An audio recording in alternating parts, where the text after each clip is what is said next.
Hello and welcome everyone. I'm back. It's Friday live stream. I apologize last week that I wasn't able to make it.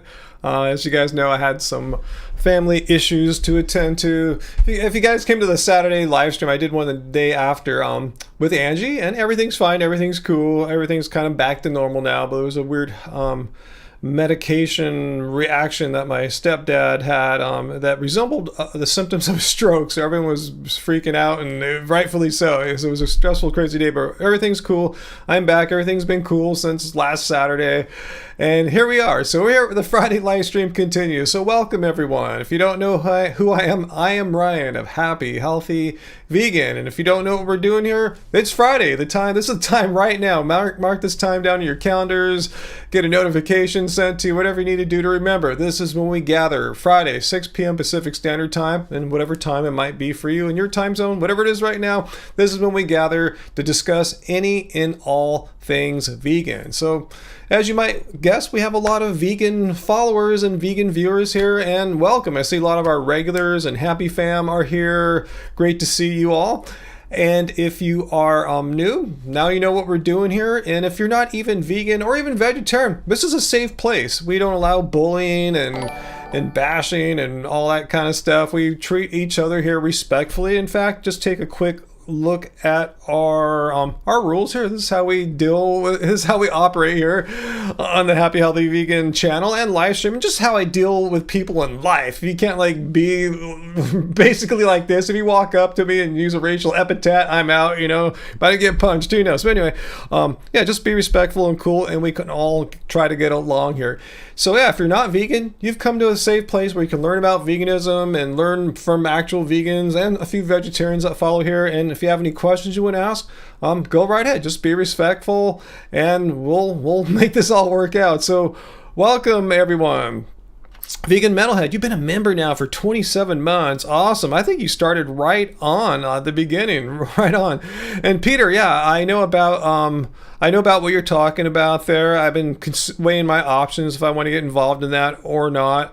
There are some pluses and minuses to it, and it's really the minuses I'm thinking about. So I'm considering it, but it sounds like it's all working out right now. So hopefully those people can take care of that situation and get it dealt with.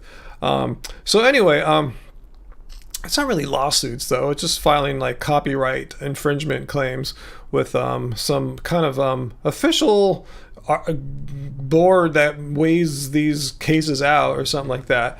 So hello, cool. I'm glad you liked the Saturday live stream with Angie. I didn't even put her on the thumbnail, or we didn't have a chance. We kind of figured it out a little too late, but yeah, it's a little special surprise for everyone. And Angie enjoyed her time. I enjoyed having Angie in here on a regular, non-Happy Fam only live stream. Yeah, Angie appears on the Happy Fam, the channel member only live stream. So this is the first just like general non-lockdown live stream that she was on in quite a long time, maybe since a holiday or something like that. Okay, Andy, you said you're not vegan, but no hate or anything. That's what I said. If you can, all of us, vegans and non-vegans, can abide by these simple rules of being civil. Ooh, I have a star in my face. Thank you so much, AJ, for our weekly cult dues, Andy. And you've come to the right place, Andy, because veganism is a cult, and it turns out I'm the vegan cult leader. No, just kidding. So it's a joke that we have here. But thank you so much, AJ. Yeah, donations are not a joke or anything like that. I take them with a ton of gratitude. Really, we are a small channel, as you guys may or may not know. A lot of people think, 200,000 subscribers, you guys are huge. Yeah, we got most of those back in like 2015 and 16 and stuff like that. You look at our channel, our video views, we're lucky to get 4,000 or 5,000 views on most videos. So yeah, we're really a small channel. So I'm trying to say is any donations that you send our way, guys, really help us a lot to make videos and produce content on the regular, as I'm doing, and Angie's putting out shorts all the time. In case you guys aren't following, make sure you're subscribed, have the notification bell hit, because Angie's putting out tons of YouTube shorts, the vertical format videos. But anyway, thank you, AJ. Yeah, you're our top patron, and I really can't thank you enough, AJ. Thanks so much. Let's see, who else has showed up here since I started my I just see everyone showing up. Welcome, everyone. I don't want to single anyone out or anything like that. And I hope Graven Babies comes back. I saw a comment she made on my last video about, was I bashing Peter Dinklage, which I don't think I was, and I'm glad I asked for the feedback from you guys, because most of you guys thought, like, no, you weren't bashing at all. You're, doing your usual respectful, evidence-based, logic, critical thinking-based, reality-based response.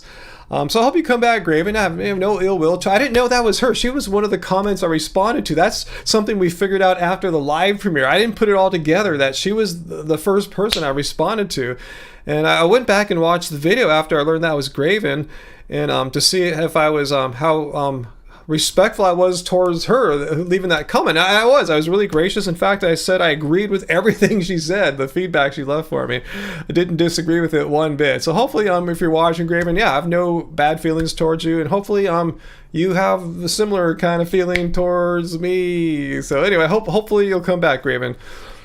Because I have nothing against Peter Dinklage. Like I said, I don't think he's a bad person.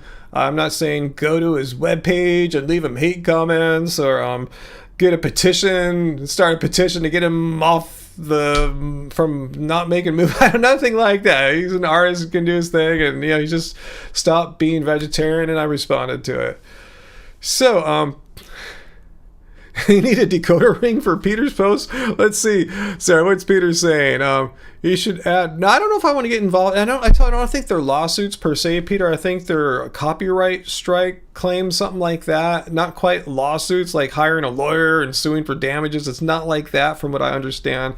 It's just people that are upset that a certain anti-vegan that's full of hate and lies just basically grabs our content, plays it uninterrupted, basically. Maybe she'll pause it a couple times, and we're sitting there, yeah, so when I was vegan, blah, blah, his pause, and then it just goes off for like 10, 20 minutes as to why we look like when she hits pause. Anyway, a lot of people are upset about that.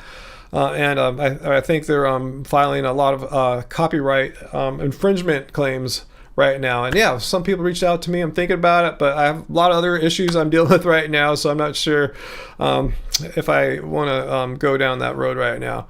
But anyway, let's see what else y'all talking about here. Yeah, it was 1 minute early, Sarah. I came on about 1 minute-ish early. So if anyone feels like they're late, well, you're really not that late. Just a tiny bit late, because I was a little early. Random gal, I am a new viewer. And I want to say, if I don't see your comments, just ask again, because it's a great question. Leave your comments, and if I don't see it, don't take it personally. I'm just a human with finite skills. I'm not omniscient like deities or anything like that. But anyway, just paste it again. And hey, I'll get to your question, Random Gal, but thank you for the super chat tip there, our second one of the evening. Thank you so much, Fritz. Yes, this is to contribute to our vegan cult to grow. Thank you, guys. You guys are very kind and generous. So Random Gal wants to know. She said she's a new viewer. Welcome. Please keep viewing. Come back every Friday at this time. And just, stay subscribed to make sure you see our regular non-live stream content. And I'm curious to know how old you are. You look like you're in your 40s. Well, thank you. Because a lot of anti-vegans come here knowing what you know. They have the same set of, perception organs and a brain like you have. Yet they like to come here and say, you look like you're like 70 or something like that. I go, oh, really? I look like I'm about 15 years older than Joe Rogan or something like that. 10 years older than like Tim Waltz or something like that. Really. But no, I'm 57. I turned 57 a month ago. So 57 and 1 month. So yeah, thank you. If you think I look like I'm in my 40s, awesome. Thank you so much. That's kind of you to say. I'm really not sure what age people perceive me as. I really don't know how people perceive me, to be honest with you. Like, I may have shared this before, like when I was like growing up, I never knew if people perceived me as Asian or Caucasian or a mix or Native American or who knows. I'm not even sure. There's a few more. Maybe I'm forgetting. Maybe like Native, anyway, so anyway, yeah, I just kind of try not to think about that stuff too much, how people perceive me. Yeah, Tim Waltz is 60, so I'm going, if people think I look 70, you're saying this face looks 10 years older than Tim Waltz, really? And they try to say it's because I'm vegan. If I weren't vegan, I would look like, I don't know, I would look like I'm a 25-year-old influencer or something like that. And I'm not an influencer. I just use that as a point of reference. So anyway, well, thank you for your question and kind thing there. I just see someone trolling right now with the name and talking about the price of meat going up. Don't do it, okay? I'm not gonna like ban you or anything, but no, just don't do it, please. Okay, Graven, you're back. Cool. I was worried that you might have left our channel, that you're upset with my Peter Dinklage videos. I couldn't tell. I saw you left a comment on my last video, like, did I bash him? So that's what you said, Graven. I just find did you say something before that or not? Maybe you did, because it sounds like you're picking up on a thought from before. So let me go take a quick peek-see if I see something. And I probably won't, because I just missed stuff. Oh, Riley the Vegan says, I'm a new viewer as well. You're great, really great atmosphere. Awesome, I tried. So, Graven, welcome back. So I didn't see any previous comments, so I'm assuming there wasn't. You said, I just find anti-vegan or no vegan content icky.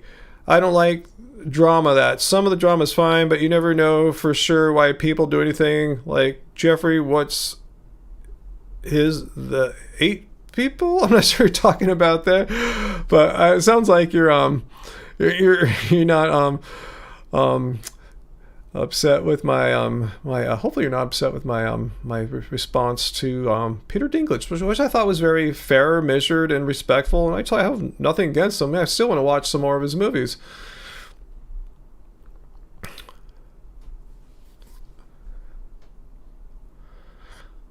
Well, Tim Waltz is, in all fairness, is 3 years older than me, so it has nothing to do, and male hair has really to do with genetics. I don't think diet has much of any factor, because I know brothers who were all, raised the same parents, pretty much the same genetics, and they all went bald around the same age, no matter if they were vegan or not vegan. So that's not science, but it says a lot how genetics is the, biggest factor there.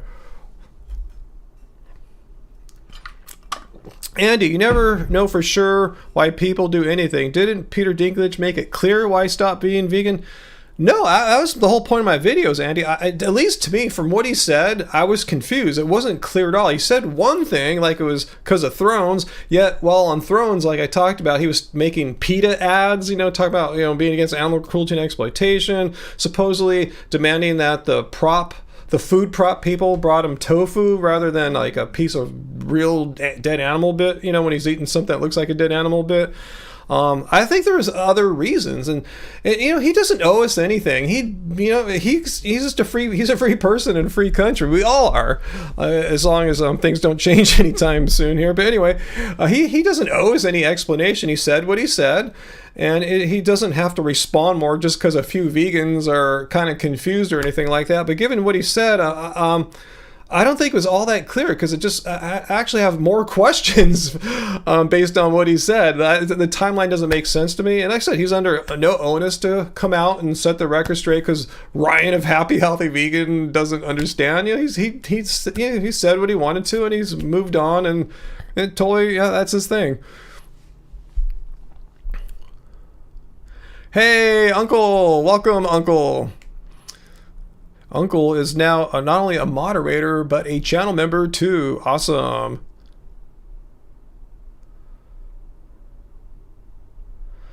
Let's see.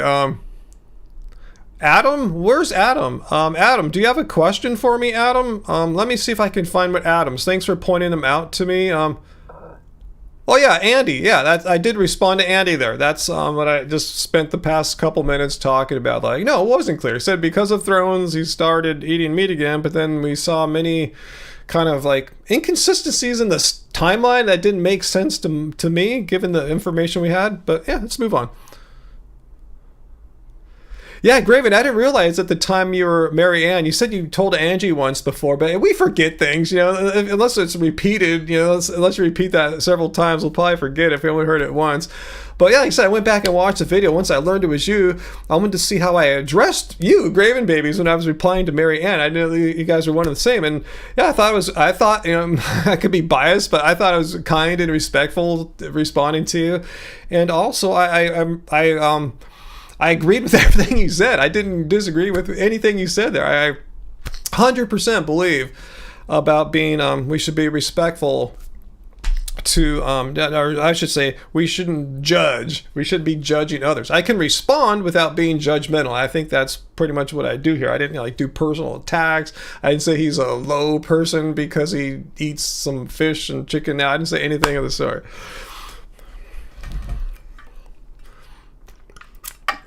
Peter, I don't know. When are we going to do some members only chats? I don't know. I'm not sure. You know, I've had a weird, I've been having a weird summer, as you know, so it's been hard to think clearly and think strategically. Like our music label planning's like totally all shot right now. We have new releases ready to go, and we just kind of, we lose momentum. We work towards things and crazy crap happens and we stop, and it's hard to pick back up and you know, get it all back going again. So I wish I knew I could answer that for you, Peter. But that's a great question. You guys are channel members, and you guys deserve some members only live streams. But you kind of got one last Saturday with Angie. That's really like the most unique feature. Like, what sets the members only live streams apart from the weekly Friday ones? Well, it's Angie's presence, really. So you kind of got one there. So it was kind of like a special one, sort of like we had, like, you know, people who aren't typically members that were able to come and participate. So that was cool.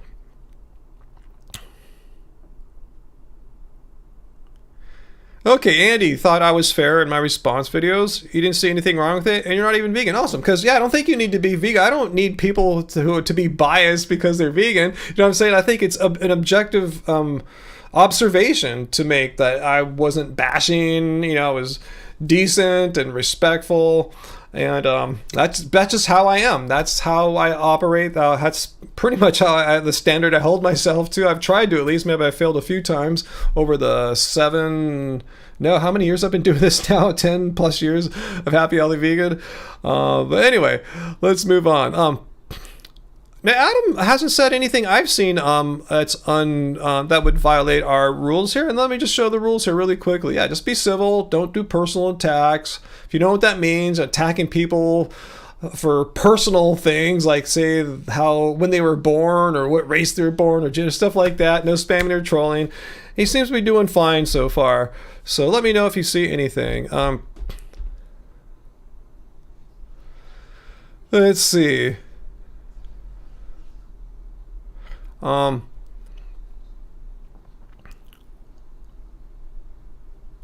It's definitely something in the stream water tonight, Sarah. What are you seeing? Maybe I'm missing it. I think things are okay. Yeah, hopefully food comes back, Sarah. I'm with you. I remember he got a little upset when Angie asked him politely to not talk about certain kind of private body parts of his, you know, because yeah, we want to keep the stream, you know, appropriate for all ages. Like, we know we have young teenagers that watch our channel regularly, so we want to make sure everyone is on, you know, is okay, and you're not going to be like, you know, hearing stuff like that. But come. Oh, maybe it's a different Adam. Adam G. Do you have a question for me, Adam? Gugamos? I don't know how to pronounce it. Do you have a question for me, Adam? Or are you just like saying random trolley stuff or something? I don't know. I'm just asking. I'm not accusing. Let me know if you have a question, and you know, about veganism. Are you vegan, Adam? Just curious. You know, Adam G.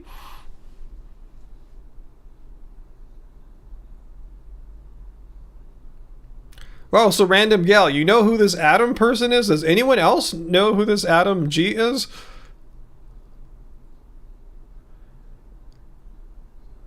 Yeah. Sarah gave Graven a quick, nice synopsis of what happened last week. Yeah, Angie asked politely to stop talking in those ways, which are, could be offensive, and they're, it's and hopefully he's not too offended or anything like that, because we want you back, Foo.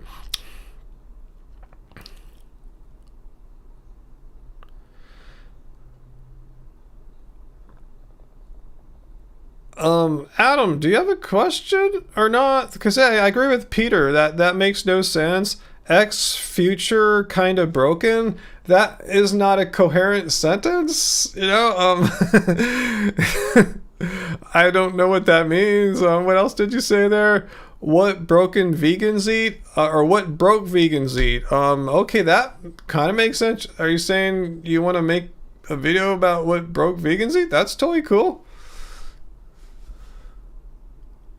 Yeah, sir, agree. We love food. If you're watching food, we love you, and we hope you come back.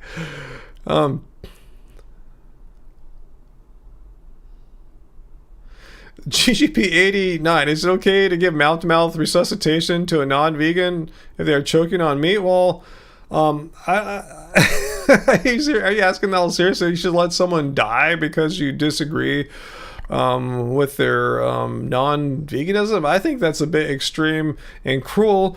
And furthermore, if it got out that you were like the only person that could save them and you were vegan, you didn't do it, I think that would make us look like a cold-hearted people. So I don't know if you really meant that as a real question, but I'm just giving you my quick synopsis of that. AJ, you want every vegan thing at Trader Joe's, but it's so far away. Yeah, we're kind of lucky. Our Trader Joe's isn't that far, but it's not that close as well. So, we don't go all the time, maybe like 2 or 3 times a month, which is, fine.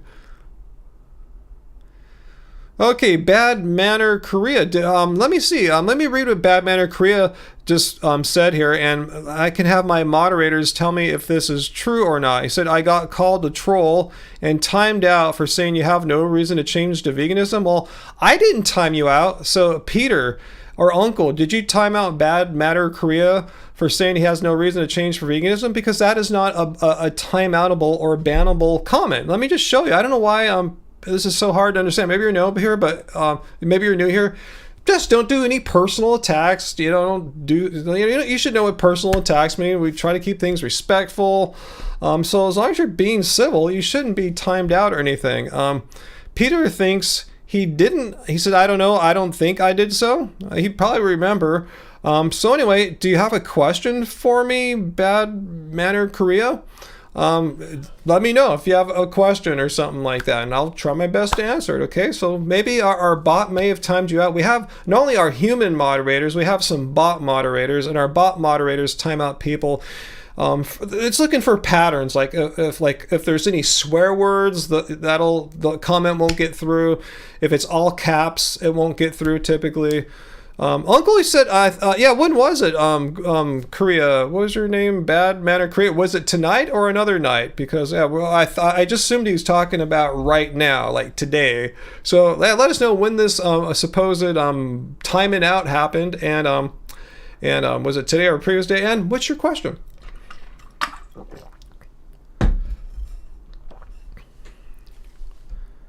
Wow, Brandon points out, that question about saving someone choking, a non-vegan. I think there are certain jurisdictions where you could be held liable civilly, not criminally. You can't go to jail, but civilly. You could be sued for money if you didn't save someone. I think it's called Good Samaritan laws. Oh, yeah, that sounds like something I've heard before. And Peter points out about that comment, I think it was one of the Adams about broke vegan or something like that diet. Yeah, Peter says veganism is the cheapest diet out there. Like, really, what's cheaper than like grains like rice and legumes like lentils? So true. If you're really broke, I don't know what better food to go for. Raising Isaiah. Let's see, I'm not a nutritionist or dietitian here, Raising Isaiah, so I might not be the best person to answer your question. I know, like Mike the Vegan, I thought he got a master's in public health, so he probably knows a little bit more than I do. But your question is, how can I get protein without having to eat a lot of beans? I try, but my iron levels drop if I don't eat enough beans. This sounds like a medical question too. So this is way out of my. I'm a music producer here. You probably don't want a music producer to give you medical advice. Just like I wouldn't want my doctor to give me music production tips or anything like that. Thank you, Brian, Ryan. I love you, and Angie. You guys had a big influence. 14 years vegan. I would suggest you contact, and if you want, hit me up. I can connect you with some vegan medical doctors who work actually with vegan dietitians too. So you might want to, you might have a genetic situation or some other factors that might be influencing your iron levels. But yeah, I'm not. It sounds like you have a couple issues there: iron levels and consuming more protein without eating more beans. Yeah, I don't know what to tell you on there. Yeah, I don't have. Only time I share something that seems like medical information if it's something I've experienced myself, like I've gone to the doctor for it or something like that. That's how I know about it, because I wasn't trained in all these different things. I only know about what's happened in my little narrow life as far as medical things. I mean, I know that there's vegan diet's healthy because of organizations of health professionals reviewing the literature, but as far as like particular problems unique for individual people, I'm not a good person to talk to there. But if you want, you can look up the Institute of Plant-Based Medicine. I'll repeat it one more time. Just Google Institute of Plant-Based Medicine. They're here in Southern California. It's a fully legit place, real medical doctors. It's not some kind of like a yoga center or something like that. It's a real medical center, and they do telemedicine as well, meaning you don't have to go to the office here in Southern California. You can do it from home, and I've worked with them personally, so I would recommend them. They have vegan medical doctors. And they work with vegan dietitians as well, and it's really not terribly expensive, considering how expensive medicine and doctors are. It's like on par with that. It's not like obscenely different or anything like that.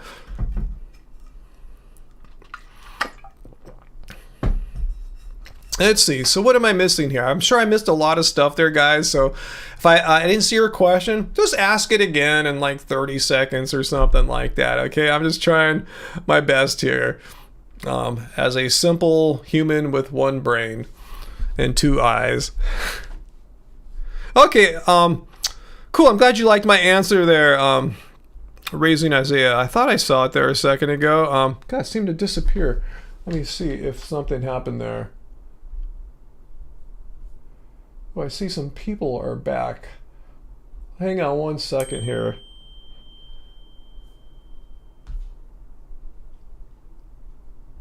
All right, 1 second.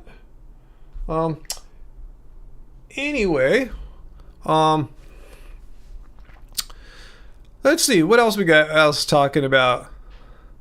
Sarah points out Costco has great organic tofu, firm too. Yeah, if we're talking about protein, yeah, even though he said beans, he can't eat that many beans or something like that. Yeah, tofu is a legume. That's why it's so high in protein. But you might be able to consume tofu better than beans if that's an issue or something like that. Yeah, I should have thought of tofu. So thanks for throwing that out there, Sarah.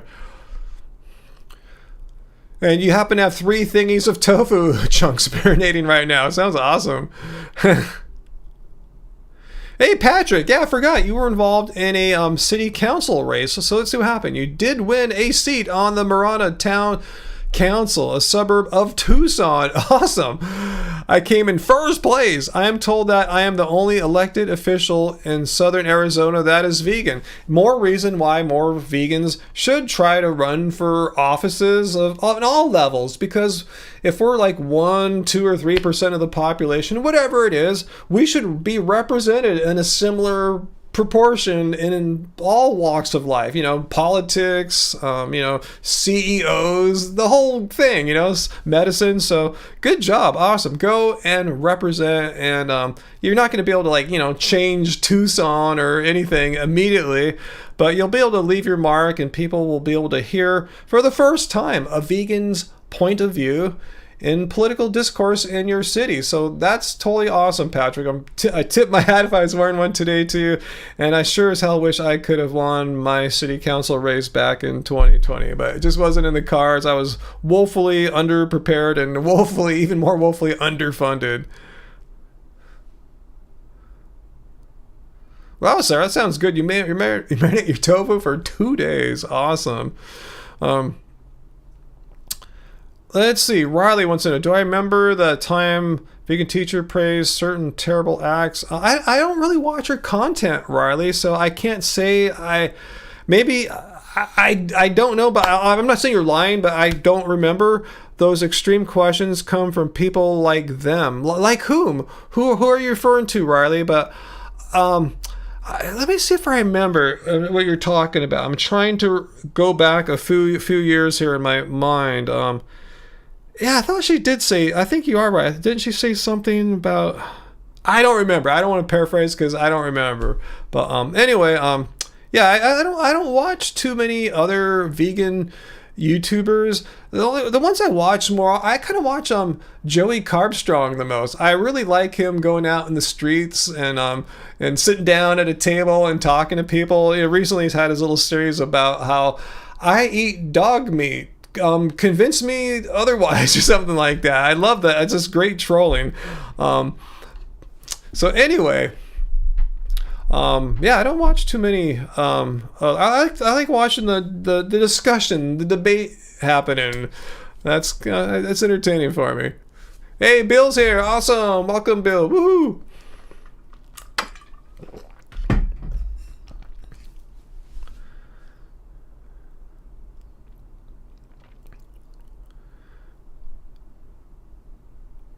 Parth, no, Joey, is there vegan dog meat? No, Joey is joking with people. He's sitting at his table all smug, and people come up to him all offended, like, oh my God, how can you be eating dog meat? Then he opens up a discussion with them, a rational dialectic, like the Socratic method, and gets them to try to, he's asked if they eat non-dog meat, like cows, pigs, chicken, stuff like that. And they say, yeah, of course. But then he said, well, you're just so upset a second ago about me eating the dog meat. Like, how is it any different from you eating those other animals? And they get into a big discussion that eventually leads to a full-fledged discussion about veganism. I think it's pretty entertaining.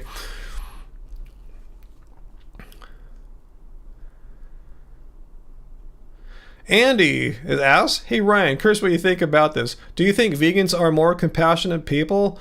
I mean, you would think so, but not necessarily. I've met a few vegans that are complete a-holes. They seem to have no compassion whatsoever. A lot of them don't even like animals. A lot of them want to just go out and kill animals too. But anyway, you would think so. I think in general, Andy, that is probably true. On average. But when we get down to the individual level, all bets are off. Anything can happen.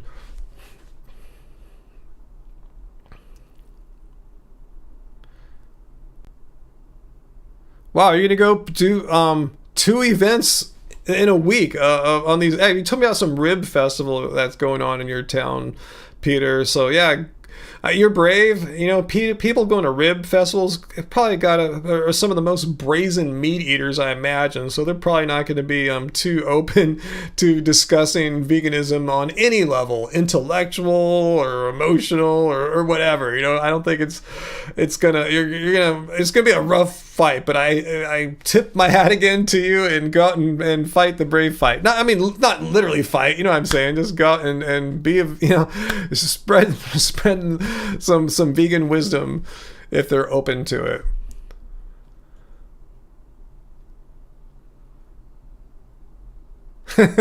I agree with you too, Peter. Graven, yeah, I'm with you. I admire what Joey Carbstrong does. That's why I watch his channel. But I'm like you. It's too much interaction with people. I'm an introvert.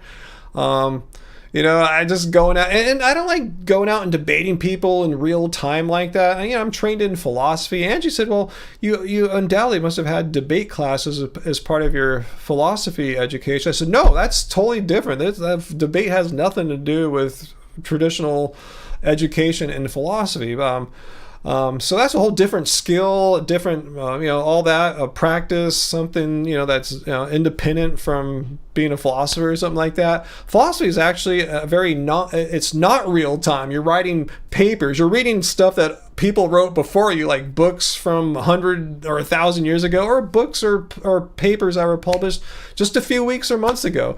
And then you sit back and you think about it and you write a long paper or whatever, and yeah, that's how it goes. It's in slow motion. So yeah, I admire what Joey does in real time, and then having these debates with people and in public around a lot of people, and I admire that from a distance. But yeah, it's not my wheelhouse.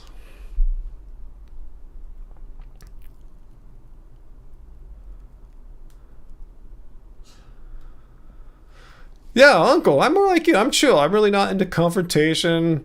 Live and let live. But I totally appreciate what Joey's doing. I think he's he's gotten into the minds in a good way with a lot of these people he has discussions with. I see it happen. Like I said, as I said to Graven Babies, Mariana, my previous video when I was responding, I said the goal of vegan interaction, vegan activism, outreach, whatever you want to call it, fill in your own word there, should be that the person that or the people that you're interacting with should leave the conversation or interaction with a positive feeling, rather than, I hate you guys, I hate vegans, I'm going to go buy a burger just to piss you off or something. They should leave like, wow, they gave me some things to think about. I'm not going to go vegan today necessarily, but you said some rational things, and you made good points, and I really can't truly properly justify my continual harming and exploiting of animals for food. So I think it's a good thing. Like, yeah, most people just don't go vegan on the spot. They don't just see a slaughterhouse video. I mean, some of us do, but most people just don't see a slaughterhouse video or have one discussion with one vegan and all of a sudden decide they're going to go vegan. It's something that's continual. They have one interaction with Joey. Maybe they'll see later on. They'll watch one of his videos on YouTube, or one of mine might come up, or they might make a vegan friend in college or at work or something like that. It's a process. It's a bunch of things that add up. Very rarely, like I said, is it one slam dunk singular event. It takes time, and I think Joey is doing a great job of planting some good positive seeds in their brains, as opposed to other people I've seen after they debate the guys, I'm never gonna go vegan again, you guys are a-holes. I mean, it serves their egos, but it doesn't serve getting people to actually stop harming animals.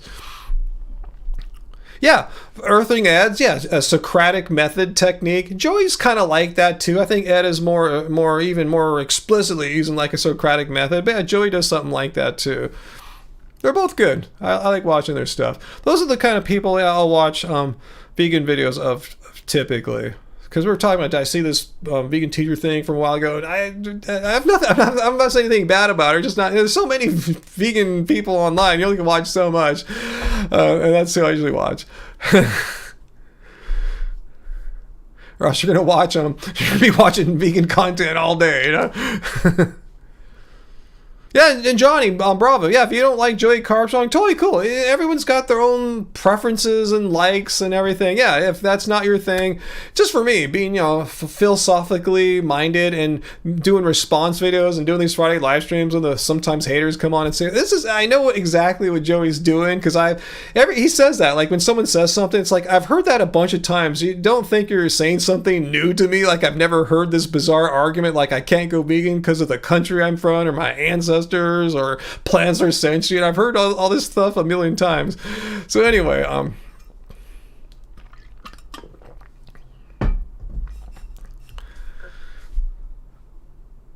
Diablo, so you like more pushy vegans?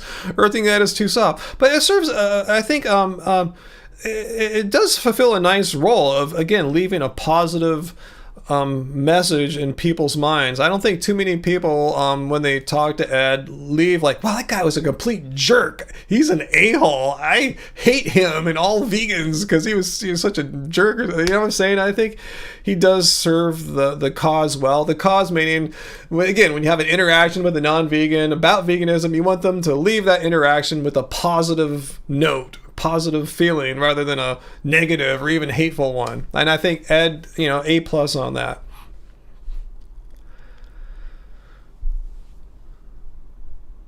Yeah, I'm kind of with you too, Johnny. When I'm watching stuff on YouTube, it's typically not vegan stuff. I'll watch, all sorts of stuff. I might watch some stuff on like, music making or a band I like, maybe a chess video or some videos on what I might be into, like cameras or, whatever, travel, even though I don't travel a lot much. But yeah, I watch all sorts of stuff. Yeah, and vegan stuff is just part of that wider spectrum of content I watch. So yeah, I guess it's safe to say, I don't know if too many vegans will be mad at me, but I'm just being real. Yeah, most content I watch on YouTube or just anywhere for that matter is not vegan made content or something like that. I wish that weren't the case. I wish these other people I'm watching were vegans as well. But some of the camera stuff I've been watching is made by a vegan. You guys might remember Marcus Rothkranz. He's a little older than me. He's like 61 or something like that. Looks really good. And yeah, he's an expert in cameras and videography. He used to work in Hollywood. And yeah, he's a vegan, raw vegan, but still a vegan. So yeah, some of the content creators I watch that make non-vegan content. And I know he has his vegan channel too, but I'm talking about his camera channel. So anyway, what do you watch for others? You watch mainly history and modern geopolitics. Let's see. The AJ, you had to stop watching one YouTube vlogger because she and her family eat meat and animals. Yeah, I know what you're talking about. Yeah, sometimes I'll be watching a band I like, and I'll just see them go and eat all this. Oh gosh, no, I have to stop. I know exactly what you mean. That's why I wish everyone I was watching were vegan. They don't have to be making a vegan channel. They just be a band that's vegan and they go traveling and play shows and whatever they eat. It just happens to be vegan food because they're vegan. But yeah, I know what you're saying. I wish I were watching more vegans. Let's see. Uncle is a popular brand of vegetarian refried beans vegan. Yeah, like the Rosarito one, I believe. Right, guys? You can guys double check me. I thought that you get that at most stores. It's not at Trader Joe's, but like at most regular, non-Trader Joe's stores, across the country. The Rosarito brand, I believe, is has no animal products in it. You guys can back me up if that's right. Hey, Vegan Potterhead, thank you for the super chat tip. And I see you have a question with some strife in it, and I'm hoping I can help you here. So let's see. Ooh, wait, hang on, I have to move. Ooh, I'm getting a little cramp in my foot, sitting cross-legged right now in my chair. Ooh, a little toe cramp. Veganism debunked. It's probably because I went to the gym for 2 hours and I was on my feet the entire time doing some crazy jumping and plyometric workouts today. So if I seem a little mellow, it's because my Friday routine's back. Went to the gym, but I worked out. Yeah, I haven't done this. Today was probably my biggest day of plyometrics in years. Seriously, maybe 30, 40 minutes of jumping and plyometrics. At least 30, probably 45. Anyway, not here to brag. I'm just saying it was pretty crazy. But anyway, let's get back to your question there, Vegan Potterhead. How can I deal with my mom refusing to feed kids vegan? My mom took my cousins out knowing about non-human animals and insisted on feeding them. Who are the kids? Are they your kids? Let me see. How can I deal with mom refusing to feed kids vegan? My mom took my cousins out. Are these cousins? Are they vegan?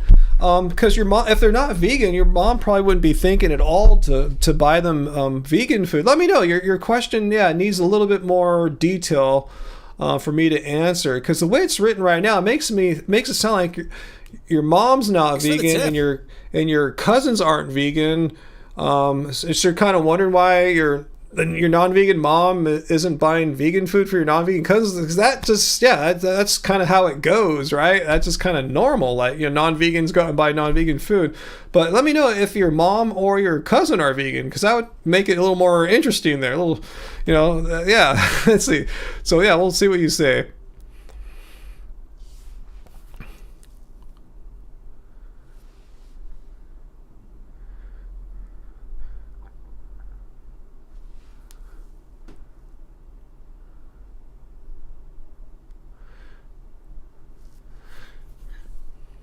Let's see. Andy. Yeah, just if I missed a question, it sounds like you're saying, you can ask it again. Let's see.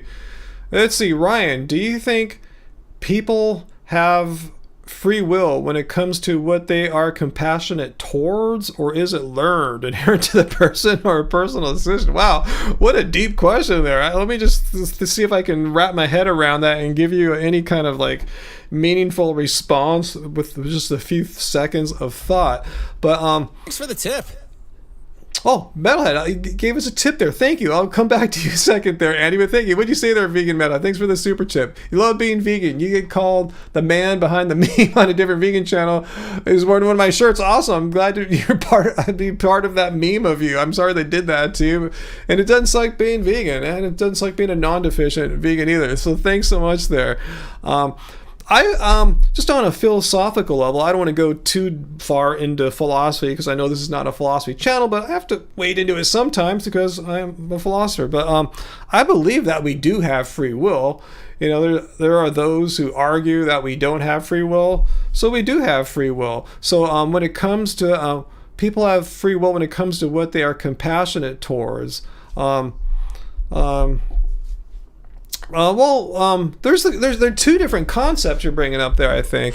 There's the concept of do we have free will, which I believe exists, and then there's the other concept of like nature versus nurture. You know, our behaviors, our preferences, likes, in this case, tendencies towards compassion. Is that something that's you know, you're kind of born with, like a genetic thing or something like that? Or is it something learned? Maybe if you have very non-compassionate family members that you grew up amongst, you would learn to be non-compassionate. And I'm not an expert on this, but I have read a little bit into this in my days, and it's scientists seem to, if I remember, I agree, it's a mix of both. It's really usually not a slam dunk of one or the other. It's not nature versus nurture, it's nature and nurture, often in different proportions for different things for different people. So I hope I gave you a decent answer there. It's kind of a wishy-washy answer, I think, but I think it's right.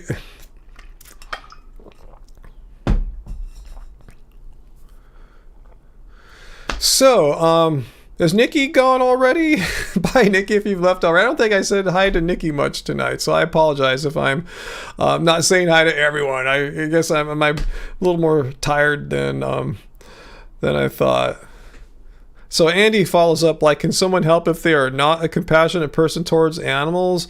Well, it depends what we mean by compassion, because I think unless you're completely sociopathic, I think it's a normal, healthy human reaction to have compassion towards animals. Meaning, like, if you were, like, you know, out and about and you saw some guy abusing a dog or a cat or anything, hitting it with a stick, you know, even non-meat eaters would be freaked out, right? Even if they saw like an animal they eat, like, you know, a cow, and then the guy was out in the street hitting it with a stick, people would be freaked out. So I think it's a normal reaction for a healthy, non-sociopathic human being to have compassion for animals and humans for that matter. I think it's normal to have such. I think. I don't know. What do you think?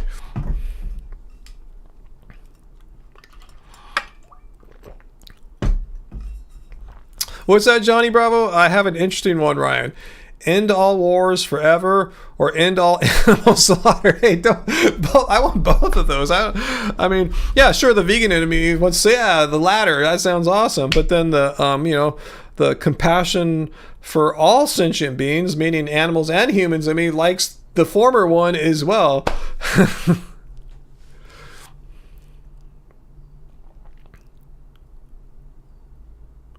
What's that, AJ? Videos showing the worms and raw fish and pork are so heinous. You guys hear about that listeria breakout? Like, forgot how many people have died and how many dozens are like hospitalized from like some bad meat or something like that. I mean, I just trip when I see stuff like that. It's like, this really doesn't happen too much with broccoli and stuff, but you always hear about food poisonings and all that with meat products, and then all the viruses that, you know, like avian flu. There's no such thing as like broccoli flu or anything like that. It's just such a public health hazard. I mean, you know, for animal agriculture is for us all.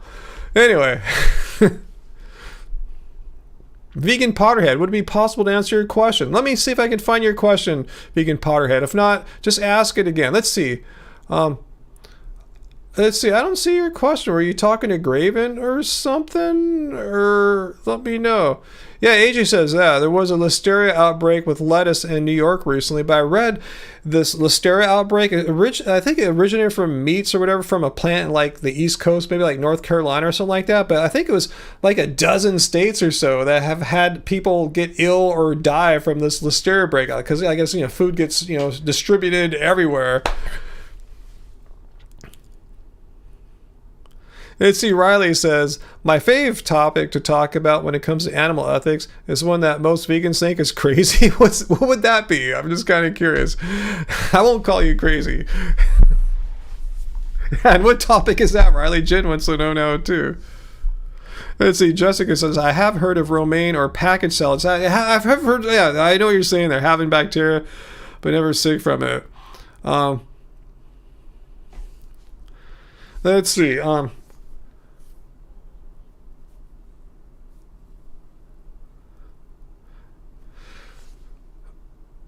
okay, I'm not sure what you're talking about there, Andy. Would you say that you're paying for the exploitation and abuse for animals, though you're culpable? I'm not sure, Andy, are you a meat eater? And I'm not sure what your question is. Are you just speaking in third person? What's this about saying you're paying for the exploitation and abuse of animals?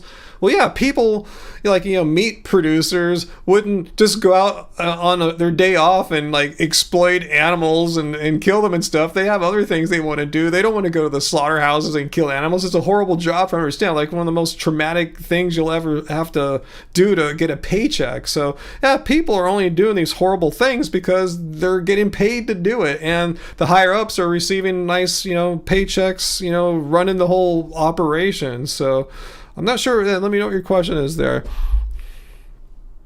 But yeah, I mean, if you're consuming animal products, bottom line is, yeah, you are culpable because you're making this happen. Not you individually, but you collectively. Everyone who buys animal products, meat, all that stuff, collectively. If there's only like 2 people in the United States buying meat, it wouldn't be like that. But since there's like, how many 100 million people live here doing that? That's why it's so profitable.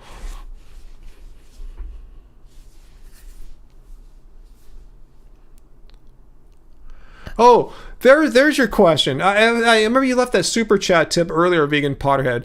Okay, that question. Let me read his earlier question. How can I deal with my mom, who's not vegan? You're letting me know, refusing to feed kids vegan. Your mom took your cousins out, knowing about non-human animals and insisted on feeding them. Let's see. So would you say there? No, they're not vegan. However, your mom knows way better than feeding them non-human animals and understands why she shouldn't. She's very informed. Well, I guess this is the answer. Your mom's informed, Vegan Potterhead. I'm sure because of you, and good job. But she's not vegan herself, right? So I think she's probably thinking, hey, if I'm doing it for me, it seems like it'd be okay to do it for other people too. I think that's probably her reasoning. She's not doing something that's so heinous that she would never do upon herself or something like that. So I think she's just kind of like saying, hey, it's just normal people do it. I'm not saying it's normal and it should be normalized, but I think that's the thought process going on. So yeah, you've informed her, but she's under no onus to actually believe or act upon it. I wish it were so, because really the definition of veganism is well, first of all, we know veganism is healthy, but the definition of veganism is really a belief.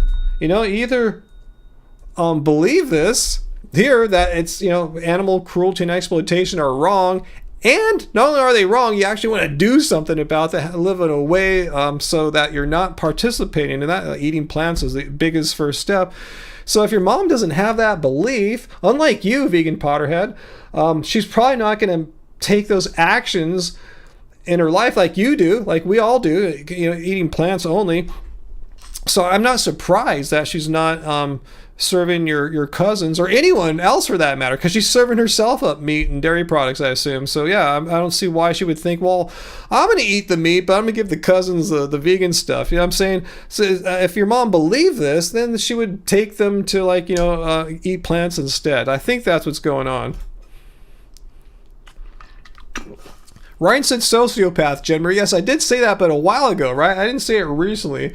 I said any human who's not sociopathic should be disturbed if they were to walk outside their front door in their neighborhood or wherever they're at and see a person abusing a dog, hitting it with a stick or whatever. That's a normal human reaction. To be bothered, to be extremely bothered, maybe to the point where you stop the person, you tackle the person, you call the police. So anyway.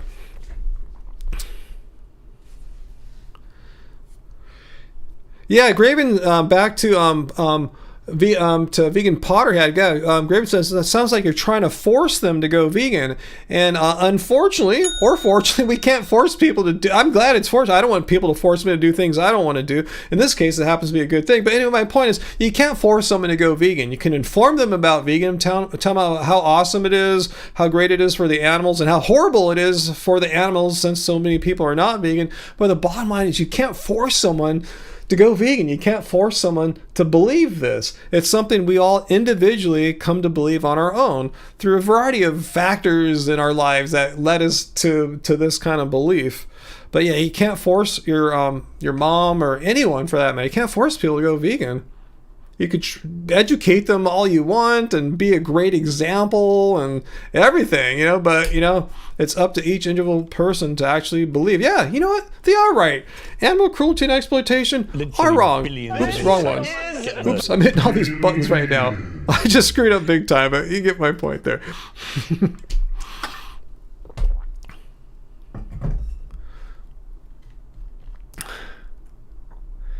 Yeah, it's been a while, Sarah, since Dr. Bear. Dr. Bear, are you around anymore, Dr. Bear? Come, at least leave a comment on this video if you watch I know some people who can't make it to the live streams for a period of time. They're busy, something's going on, and they're watching after the fact often. So if you're watching this live stream after the fact, Dr. Bear, please comment. We worry about you. We're concerned about you. We want to make sure you're okay. You're the part of the family here. So let us know that. What's up, Dr. Bear? I just hope it's just a matter of being really busy. I'm sure. I know it's the first week of school for a lot of people right now. So I know that's crazy. That's crazy. I know how crazy the first week of school is. It's just nuts. Super busy, especially if you're the teacher. So I'm assuming if you were busy before this week, you're probably super duper busy right now. Crazy busy. That's what I'm trying to say when I say crazy.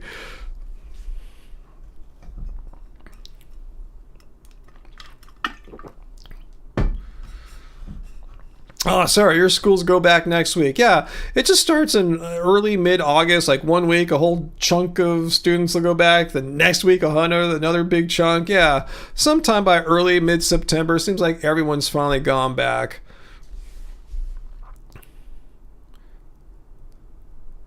Let's see, so I hope I didn't miss too many other... Let's see. Johnny, yeah, that's what I'm saying. Yeah, you're not a sociopath. Yeah, you'd probably go to prison if you saw someone beating up a dog. Then you'd beat them up and go to prison and probably get kicked out of the military. But that's a normal, healthy human reaction to have. Someone who says, no, if I saw a guy beating up a dog outside the house, I wouldn't think anything of it. That's just weird, right? You just think you have no emotions. You wouldn't have any negative reaction about that. I don't believe it unless you're some kind of sociopath. Let's see, Bill says metal singers, Alyssa White Glues, I've never heard of these people, and Charlotte Wessels are vegan. Awesome. Yeah, Sarah, spring breaks are different too. Yeah, they're staggered and through March and April. I guess it's kind of cool, so not everyone's just unleashed into the world at the same time. It could be pretty chaotic, right? Just all of a sudden crazy traffic jams. Riley, yeah, I know who Dr. Avi is. I've spoken with him, had conversations, private and public, I guess, conversations. No, they're all private. I've spoken with him behind the scenes on Discord, non public channels about a couple topics and stuff. And I've had a couple quotes from him a couple of times in some of my videos when I was getting an opinion of medical doctors, say on God, what was that? Oh God, what was that supposed toxin I'm getting too much. Oxalates, right? You're getting too much oxalates and all that spinach. So I found what the general scientific consensus was online on like WebMD. Then I asked Dr. Avi, is this accurate? How many oxalates can a regular non-sick human eat? He agreed with that. So I've shown his opinion a couple of times.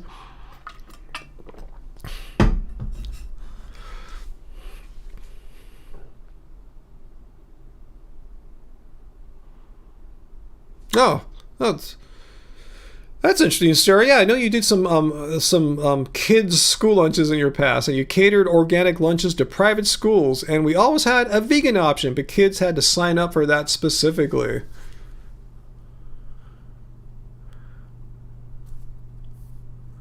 Wow, Uncle, you used to get 3 months off for summer vacation in school. I can't remember anymore, Uncle, what it was like for me in like the 70s and 80s, in high school and middle school. Like, yeah, I kind of remember going back in September and getting out in June. So maybe it was like 2.5 months or something like that. Yeah, I don't think I ever wrote it down or anything like that.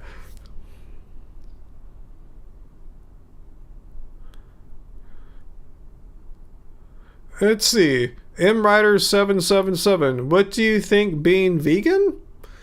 Do you think Roundup is the problem in food, or the benefits outweigh that problem? Ask it again. Your question again, Imra. I'm not sure if I understand. Like, veganism, Roundup, and you also want to know what I think of Roundup? Is that what you're asking? I'm not a fan of like glyphosate or whatever it's called, and I would prefer to eat foods that were not grown with it. It's like not something you need to have. There's other ways to like kill weeds and stuff like that aren't quite as gnarly and problematic. But yeah, I'm not a farmer or an agricultural specialist or anything like that. But if you want to know if I'm a proponent of Roundup or something like that, no, I don't buy it for my weeds here. It's tempting. There's some really like nasty weed areas I have to deal with, and it's tempting to just buy some Roundup and know it'll handle it, but it's going to kill everything. It's going to leak. It's going to seep down to the soil more. So I'm not a big fan of it. I know how gnarly it is. So yeah, it's carcinogenic. I'd rather not have that in my food if possible. So yeah, not a fan. Roundup is banned in the UK, Europe, and Canada. Interesting how some countries have found it quite dangerous, enough so that it's banned while it still, continues on here. So what I'm saying is, if who banned it again? Let me read it. It was which country? I just read it a second ago. But yeah, all these other countries like Europe and others have banned it, and they're still growing food. They're not like, Europe isn't like dying of famine or something like that. So my point is, yeah, if it's banned in the UK, Europe, and Canada, and they're able to grow food and not die, it shows that they're able to do okay or just fine without it, and probably use a far less carcinogenic, far less toxic product than that.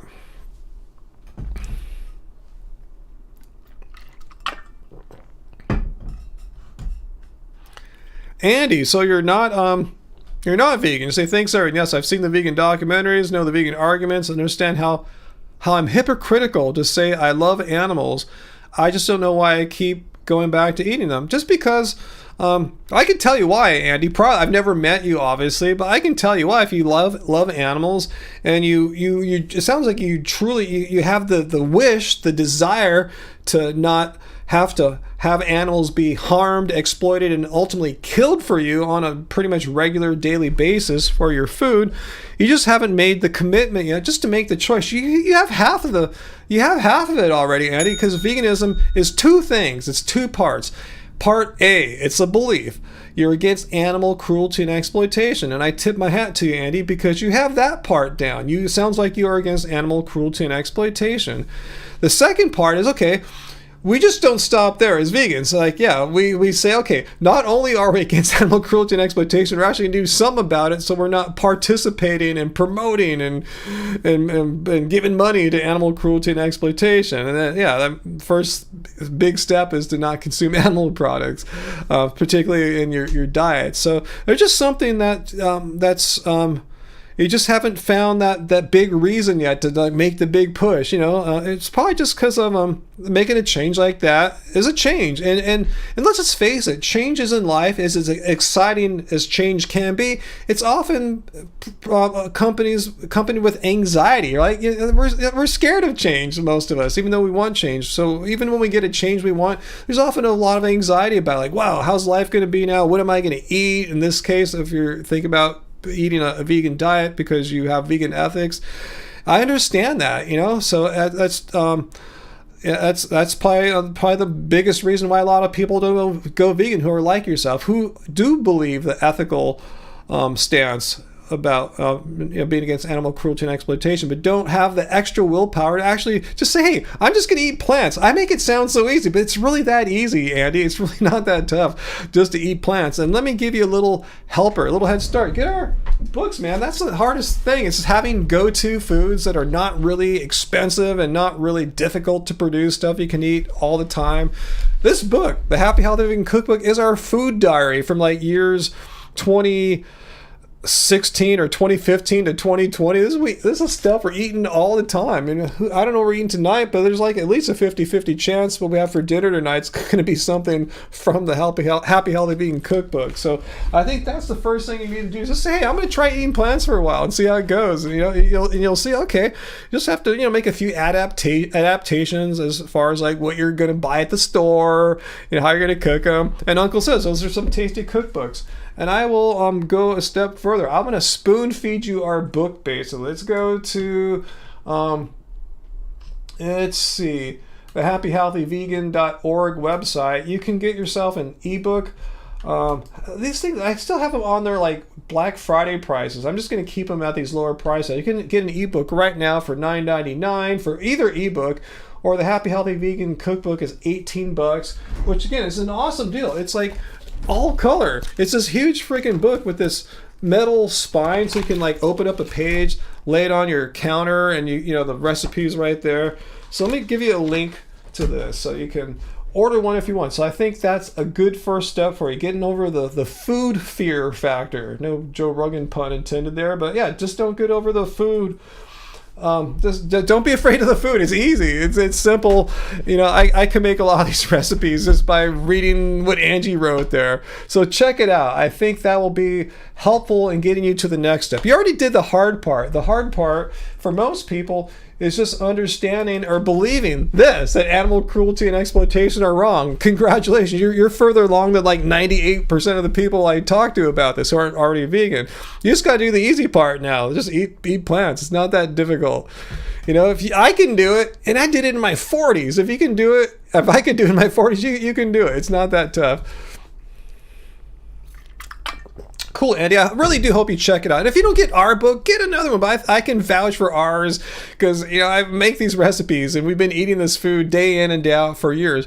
Yeah, so we have more newer foods that we've been enjoying that Angie's, figured out new recipes for since the book came out in 2020, I believe it was. But there's a whole ton. I figured it was like 40 recipes in here. You'll find, and you don't need to make all 40. When you get a book like that, like ours, you just really need to find like maybe 5 or 10 that really resonate with you, and you just make them all the time. Because think about it, most people aren't trying to be all culinary Michelin star chefs or anything. They're just trying to make foods that you can eat, breakfast, lunch, dinner, and yeah, just find your favorite 5 or 10 and eat them all the time.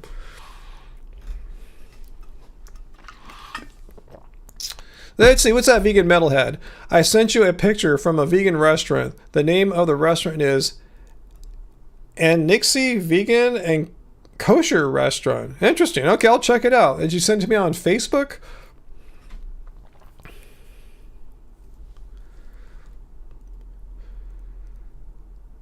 Yeah, Jacqueline raises a good point here. Hang in there, Andy. Keep trying. We don't live in a vegan world, sadly, so animal products are in your face. I can vouch for that. Like Angie and I will be watching YouTube. Under our account, Happy Healthy Vegan, yet they'll surface up these meat and cheese ads all the time. Like, how stupid is the YouTube algorithm? They don't know what my content is and the word vegan's in the channel name. It's anyway.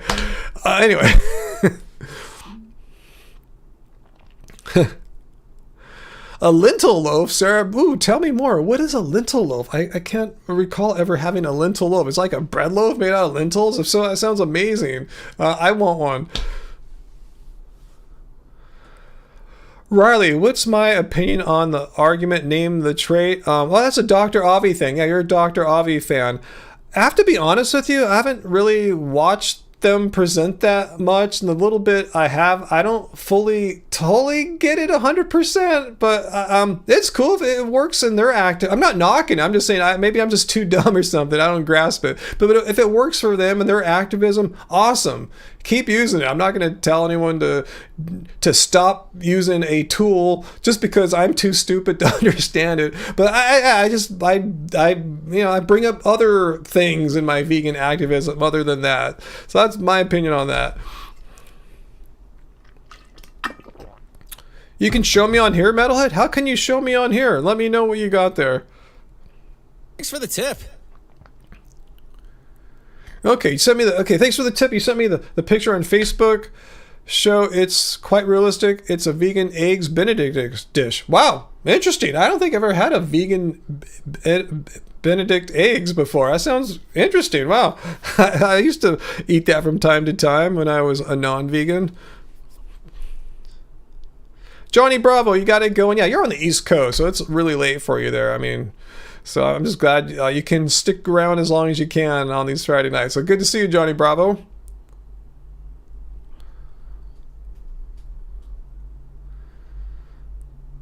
Let's see. What's that, Peter Ryan? Will you eat any of these products that are exactly animal products but require no animals? Are you talking about lab-grown meat? I've said this 100 times. You know my answer to that, Peter. I have no desire to eat lab-grown meat. I'm not against it philosophically. If people or vegans, vegans or non-vegans want to eat it, awesome. Particularly if non-vegans want to eat it, totally awesome, because they're gonna not have to kill an animal for that meat that was made through lab-grown technology. But I have no desire to eat.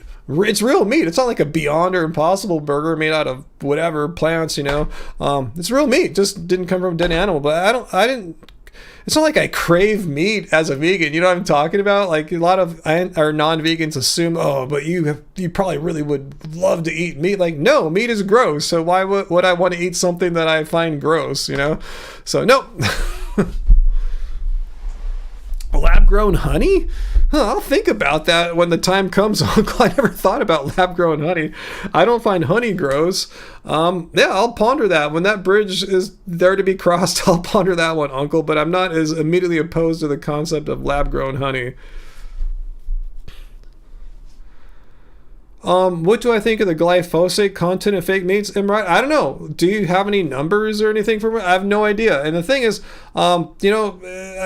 there glyphosate in like foods that like non-vegans eat? And then it kind of assumes that vegans are eating all this fake meat. Some do. Some, I guess, maybe eat fake meat every day, maybe even every meal. But it's not something that we do. We can go look in our fridge. You're not going to find any boxes of like Beyond or Impossible or anything like that.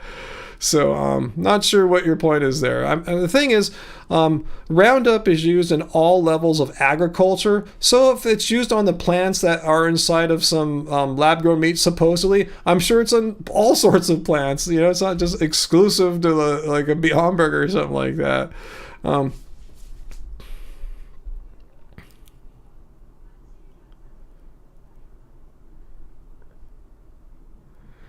John Zook, I have no idea what you're talking about there. It sounds very technical. Let's see, Leandra, what about Ben Lynch? I have no idea who Ben Lynch is. Talking about higher incidence of bile flow issues in vegans due to imbalance, phospholipids, cholesterol, as well as creatine deficiency. Well, does he have any empirical data? Because I can say anything I want. Like, what about all the meat eaters? Well, let's not even make crap up. I mean, what about the meat eaters? 90% of meat eaters are deficient in fiber. And is it potassium as well? I mean, there's all these like just nutrients that vegans get plenty of without even trying, that like 9 out of 10 meat eaters are deficient in. The thing is, Leandra, the question is, first of all, I've never heard these statistics, or I don't even think they're statistics. A lot of meat eaters just assume that vegans are going to be deficient in all sorts of things. And I welcome Ben Lynch. Peter Lynch. Isn't he the guitarist of Dawkins? But Ben Lynch, I welcome him to watch my blood test videos. In fact, I'll give you a link that you could send him if he's interested, because I have been. Ooh, there's let's see.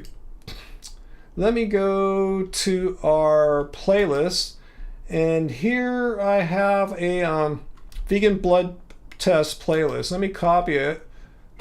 In today's working world. Okay. Let's see, share, copy. I don't want to play an ad right now for some, I don't know what it is. Okay, come on. So anyway, yeah, let me give you the link for that. Oops. Oh, I wasn't showing anything on my screen, my bad. My blood test.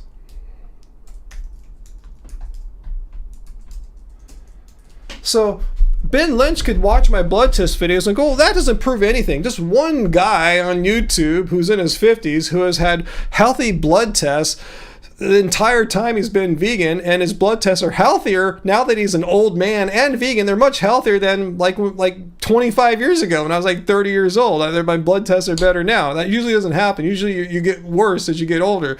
But he could say, well, Ryan's just a freak. You know, he's lucky. You know, he's a 1 in a million. Well, no, Ben Lynch would be wrong, because what I'm doing is exactly what should be happening.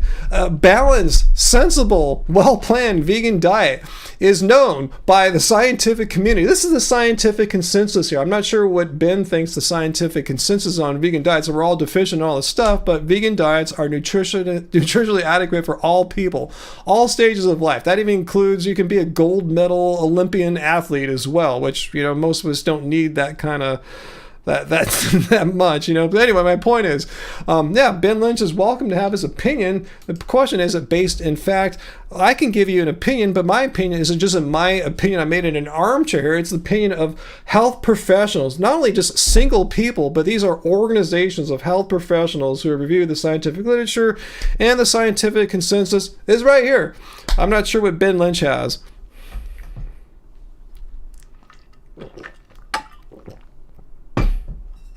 Leandra, for what it's worth, I'm a vegan. I'm just trying to argue to be the healthiest. Well, who knows what's the healthiest diet? There's no such thing as a vegan diet. There's a million ways to eat vegan, and there's no such thing as the meat eating diet. There's a million ways to eat meat, you know, Mediterranean, just low carb. There's so many ways to do it.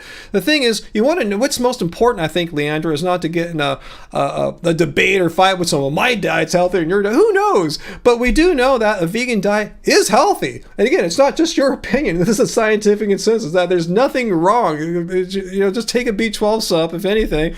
The vegan diet is nutritionally adequate and is healthy for people in all stages of life. Again, even gold medal Olympic athletes. So that's all you need to know, really. This is all you should need to know. Is it the healthiest, most optimal human diet? Who knows what that is? I've never seen anyone make some study and say, I have found, hear ye, I've done some hardcore science and now I know what the optimal foods that a human needs to eat or something like that. All we know is what we're doing is ethical, but are we screwing ourselves up? Are we risking our lives? Are we endangering our health in the present or the future? And the answer, no, you're going to be just fine. In fact, there's been studies that show vegans compared to their non-vegan cohorts, like say in the Adventist Health Study 2, that we live an extra 10 years of life compared to just, you know, regular non-vegan people. So the information out there is pretty good that you're not screwing yourself just because you're ethical.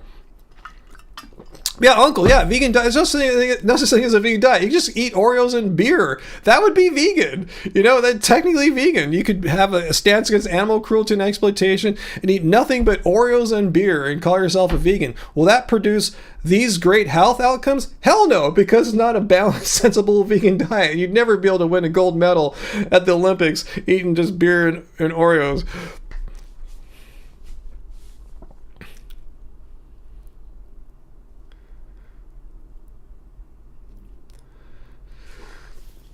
Lizzie B. Well, I didn't say hi to you, but if you're leaving now, hi and bye, Lizzie. Good to have you here. Leandra, I see, it makes sense. I think my only other concern is that as an Indian vegan, I am chronically deficient in B12 and iron.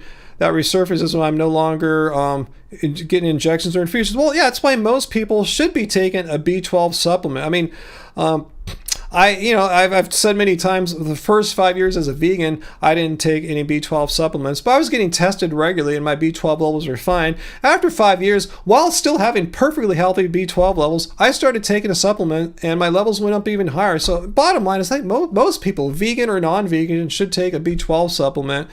And even iron too. If your blood lab says there's nothing wrong with taking a supplement. Remember, supplements weren't invented for vegans. Supplements have been around for decades. I don't know how long, centuries. I'm not sure if any. My point is that their intended market isn't for vegans. It's for if you get a blood test and your doctor says, "Hey, you're a little low in iron. Just take an iron supplement."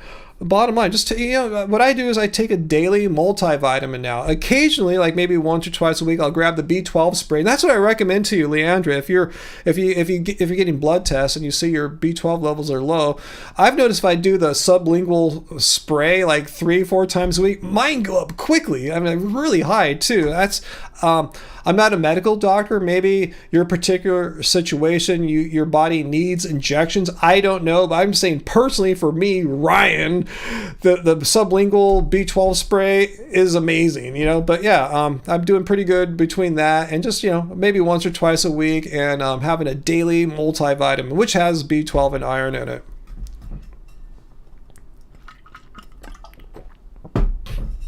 Rat, do I eat mock meats? I eat not too many when we called mock meats, like fake meat type things. Sometimes we don't really ever buy fake meats. Oh, I take that back. Sometimes we'll get some vegan sausage patties and make like a tofu scramble and have the patties off on the side. But we don't buy vegan burgers and bring them in the home. If I ever get a vegan burger, it's if I'm out with friends or out and about and I see a vegan burger, I'll get it. On occasion though. But yeah, I can go a month or two without ever having a mock meat. And sometimes I might eat some 2 days in a row. You never know. Wow, Sarah, considering starting a vegan multi for 50 plus women. Wow, there's not anything like that out there. Wow. Yeah, AJ raises a good point here to Leandra. Most people who are deficient in B12 and iron aren't vegan. Great point. I've shown that study from the Nurses Health Study. That 40% of Americans regarding their B12 levels, they're either deficient or they're dangerously lower in their B12. This is 40% of Americans, not vegans, just Americans. That alone should tell you that B12 absorption is an issue for a lot of people, like tens of millions of people. So therefore, unless you're getting your blood tested regularly and you know what's up with your blood and your doctor is on top of it, most people just take a B12 supplement. At least have a multivitamin that has B12 in it. And you'll probably be okay, but you should still visit a doctor and get your blood checked. Oh, you might start taking. I go, wow, that's an ambitious business to try to break into the multi-billion-dollar supplement industry there. But that wouldn't be a bad idea at all, Sarah. Yeah, totally. You're not that ambitious. Me either. There's no way in hell I'd ever start a vitamin or supplement business or anything like that. That sounds crazy.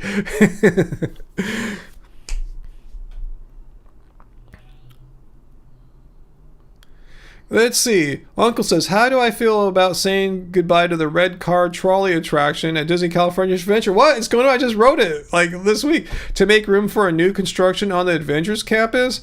Is it going to be gone forever? Or are they just going to remove it during construction? I didn't hear about that. It's not like the greatest ride in the world, but I do appreciate all forms of transportation. I like to ride the trains and the trolleys and stuff like that. I'm with you too, Sarah. I'm in chill mode now, hopefully forever. I don't ever want to be hustling and starting weird new businesses or anything like that. Maybe, but I just don't see that in the cards for me either anytime soon. That's something for people in their 20s and 30s. And if you already had a successful business in your 40s and 50s, you want to ride it out cool. But starting something like that new, I'm not feeling it right now. A new ride of Iron Man, but I got to see the map, because the trolley car barely gets into Avengers Campus Land or whatever it's called. It really goes through like the downtown, or what is it, Buena Vista Street and the Hollywood Boulevard at Disney California Adventure. It just makes a quick little turn into Avengers Campus. I'm not kidding, like maybe for like 50 feet, 100 feet tops, and it turns around. That's the end of the line. So it just seems kind of weird to shut it down for that. Forever, as far as you know, starting next year, I'll do some research into that, Uncle, because that just seems like a weird idea, like an extreme idea, considering the trolley barely even makes it into the Avengers Land.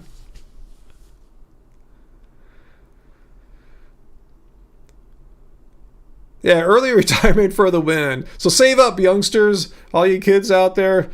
Throw some money in like a S&P 500 index fund. Look that up, stock, mutual fund, or I'm sorry, ETF or mutual fund. Just throw it in there now. Contribute a little bit to it every year, and hopefully when you're my age, you'll be able to retire.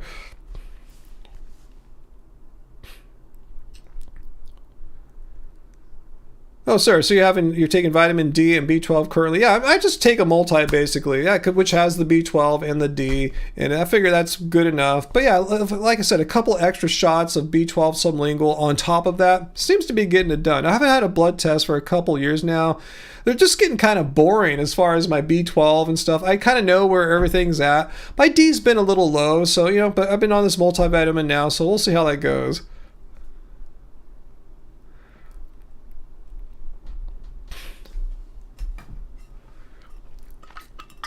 What's that, sorry? You don't like money that gets cold? Put it to work. For me, put it to work. Yeah, just throwing it in my or not my like ETFs and stuff like that. It's working for me. It doesn't always feel like it sometimes when you do your statements, but yeah. Over time, it's not timing the market. It's how much time you've been in the market. So that's what I'm saying. You youngsters now, you have the precious gift of this, what Einstein called the eighth wonder of the world, the magic of compounding interest. Usually you get screwed in life by compounding interest, like the debt on your credit cards or something like that. But if you stick some money and say the stock market goes up on average 8% a year. Some say it's 6, some say it's 10, but something like 8. Yeah, some years go up a lot, sometimes they go down. But yeah, if you average that over like 30 years, it's a pretty powerful thing.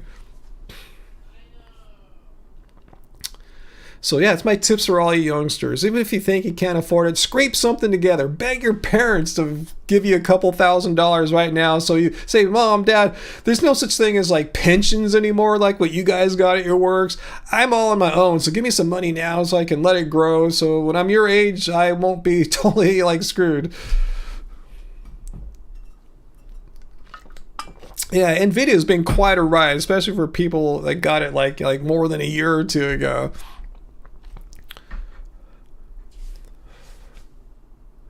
But yeah, I kind of rode Apple. I bought Apple. I had bought some in the 90s and I had to sell it.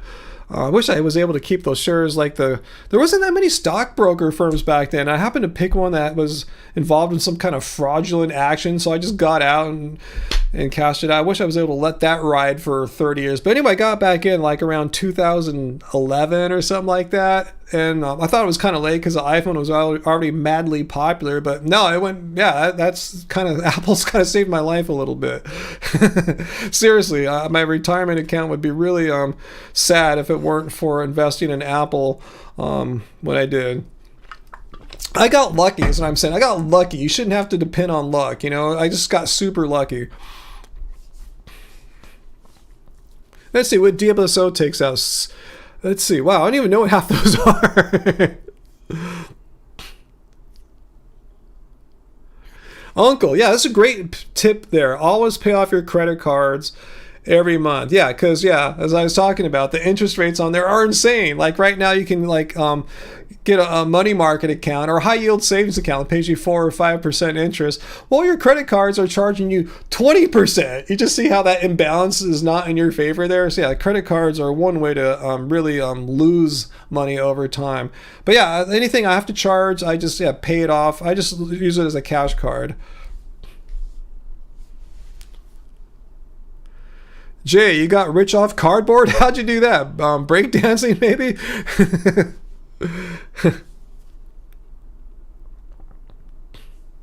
So Sarah's been good with Apple too.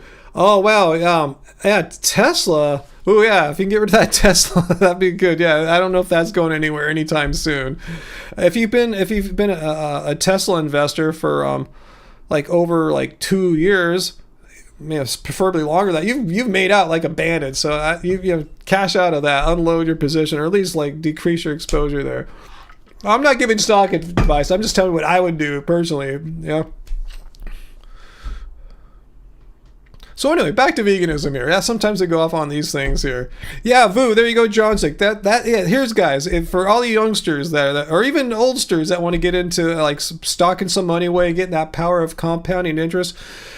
One thing you want to watch out for are expense fees, like in mutual funds or ETFs. Voo is the one to get. That's the S&P 500 index fund. That has the lowest expense fees. I think it's like 0.03 per. It's a really low percentage. It's lower than other competing ETFs that track the index 500. So get that one. Voo is pretty much universally agreed upon as like the best one to get, as far as like putting a lot of money into it, leaving it there for a long time, and they're going to just take the smallest bit out for expense fees.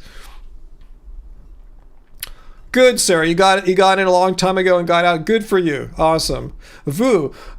I don't know why it's called that. The V stands for Vanguard, and it's an index fund of the S&P 500, which is like the 500 biggest companies in the United States stock markets. So there's a lot of good stuff in there. It's all the big companies you would think of because they're the big ones. So it's like a bunch of big companies and then a bunch of smaller ones. The 480 companies you don't talk about every day. You don't see in the news every day. That kind of balances all out. So it's pretty safe. It's considered the market. Most mutual funds and ETFs, index funds don't beat the market. So you're going to end up doing better than most people do. Just put it into Voo. So yeah, there's a competing one called SPY. It's the same fund basically, another company but higher expense fees. Voo's the same thing but lower expense fees. I'm going to move on now. Yeah, Vanguard indexes. Vanguard is known for having some of the lowest expense fees.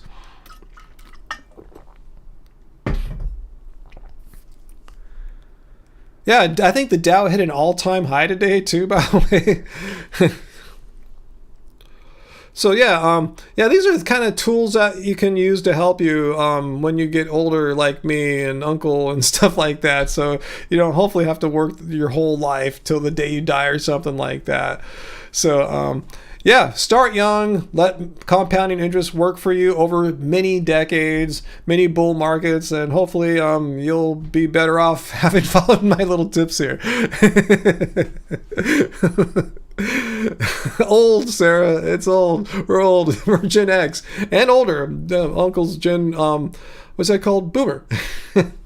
What happened to you, Uncle? You got pink eye last week and you're using antibiotic drops? Oh, I'm so sorry to hear that. Yikes. AJ, I don't know what's for dinner tonight, to be honest with you. Yeah, before the live stream, I said Angie was tired. I said I'll just whip some spaghetti up before this live stream. So I'll just put it together. Maybe Angie will make us something cool. I don't know. I'm not sure.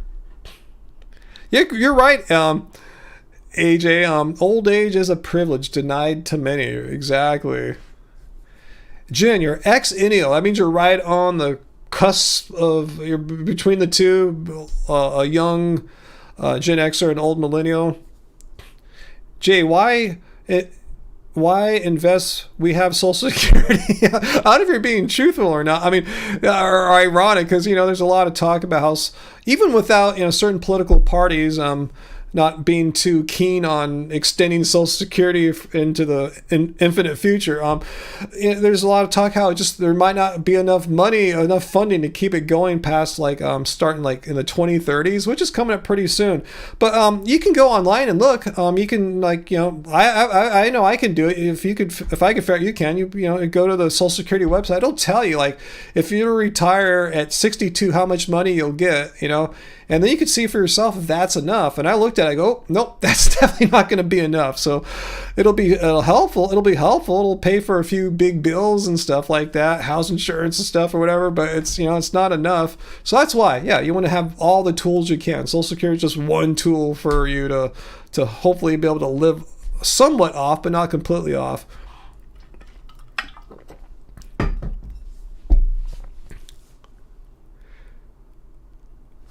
Heidi asked a Gen Z if they wanted to do any extracurriculars, and they looked at you like you were 80. That's weird. I remember when I was a master tutor for Princeton Review.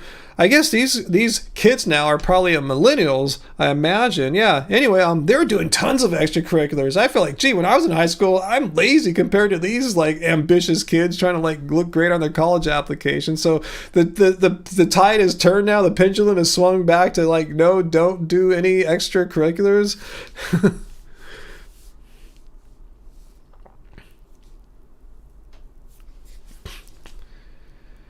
Yeah, Uncle, that would not be good for people on either side, right? I mean,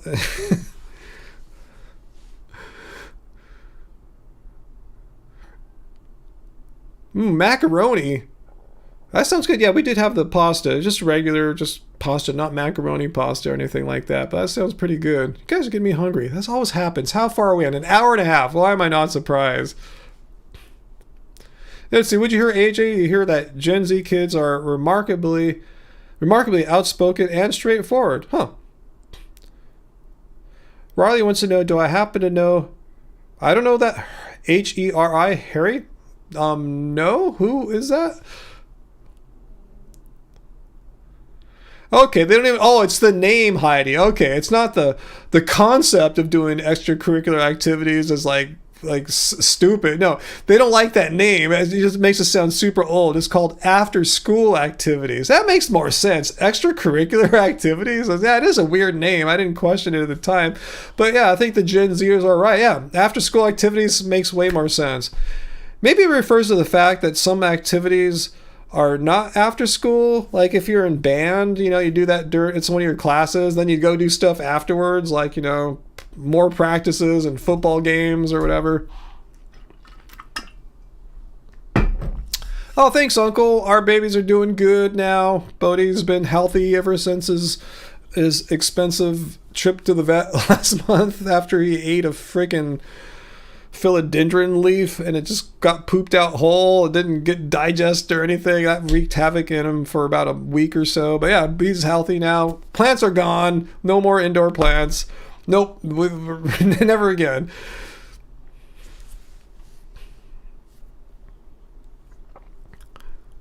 P dude, yeah. Well, if you have stoner munchies, it's good to have fresh fruit on hand because you'll eat anything on hand. So if you have that there instead of Doritos, yeah, perfect use of vegan fresh fruit. Okay, he's a small vegan activist. Yeah, sounds like you know more about the different people on social media, vegan people on social media than I do. So I just kind of watch a handful of people who's kind of, I like what they're doing. Not saying I don't like what others do. It just interests me. It intrigues me. So yeah, I talked about that a little earlier. Used to have extracurricular activities called parties, huh, Uncle? I want to hear about some of your parties. Yeah, Johnson. I'm with you guys. I don't really like smelling campfires. When I go camping now, I haven't gone in a while, but the last few years we didn't burn fires. In fact, yeah, they make me kind of nauseous. There's some state beaches here where people, in the summertime especially, just burn all the fires in the fire pits, and you can smell it downwind like a mile away. It's just kind of gross. I'm not a fan of it at all. And I know it's not just me. It actually objectively, not just my subjective feelings, but objectively, it contributes to worse air quality, like, more pollution in the air. So, yeah, it'd be best if we didn't have too many fires. I am kind of weird though. I just don't like smells coming to me. If I want to smell anything, I want to be my stuff. I don't want to smell some campfire from a mile or 20 feet away, and I don't want to smell some dude with gnarly cologne sitting right next to me. It's infringing on my space. I guess maybe I'm pickier than normal.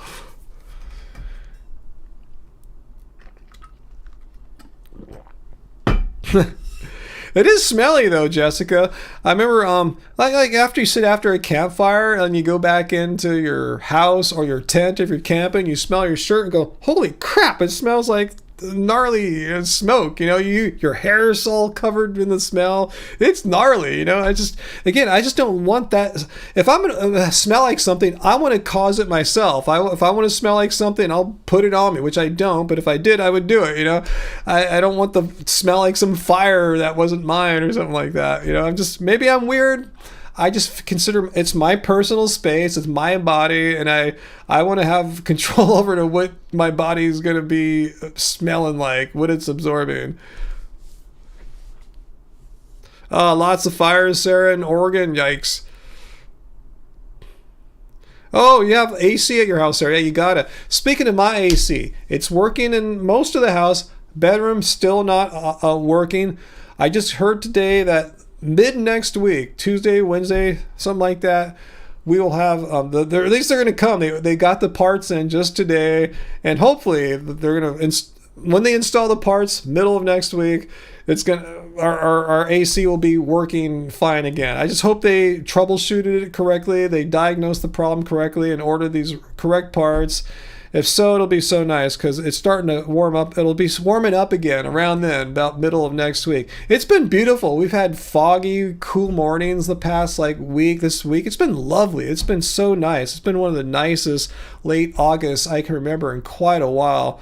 I've gotten good at getting this big gnarly fan and putting it by the screen door and blowing this cold air into the bedroom. So it's been, I turn it off and I don't want that loud fan going, but I still have an overhead one circulating in the air. But it's been okay. I've been able to sleep pretty well without AC. So anyway, hopefully that'll be handled by next time I see you guys.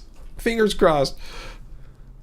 I hope so, Uncle. Do you have AC where you're at, Uncle? Because I know, we're in the hottest beach in California, the hottest beach town, and you always, I'm always envious of your side of town there because you get much nicer ocean breezes. So, do you got AC there? And if not, what do you think? You probably don't really need it. You would have gotten it by now, right?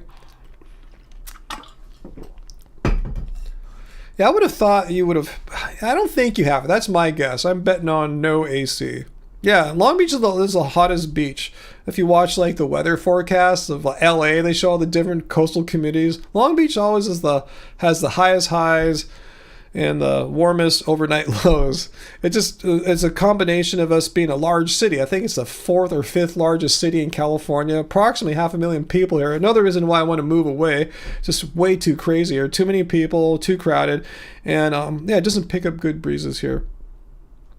Yeah, our Bolsa Chica footage. That's one place we go to get a nice cool breeze. Yeah, the cool breezes hit there.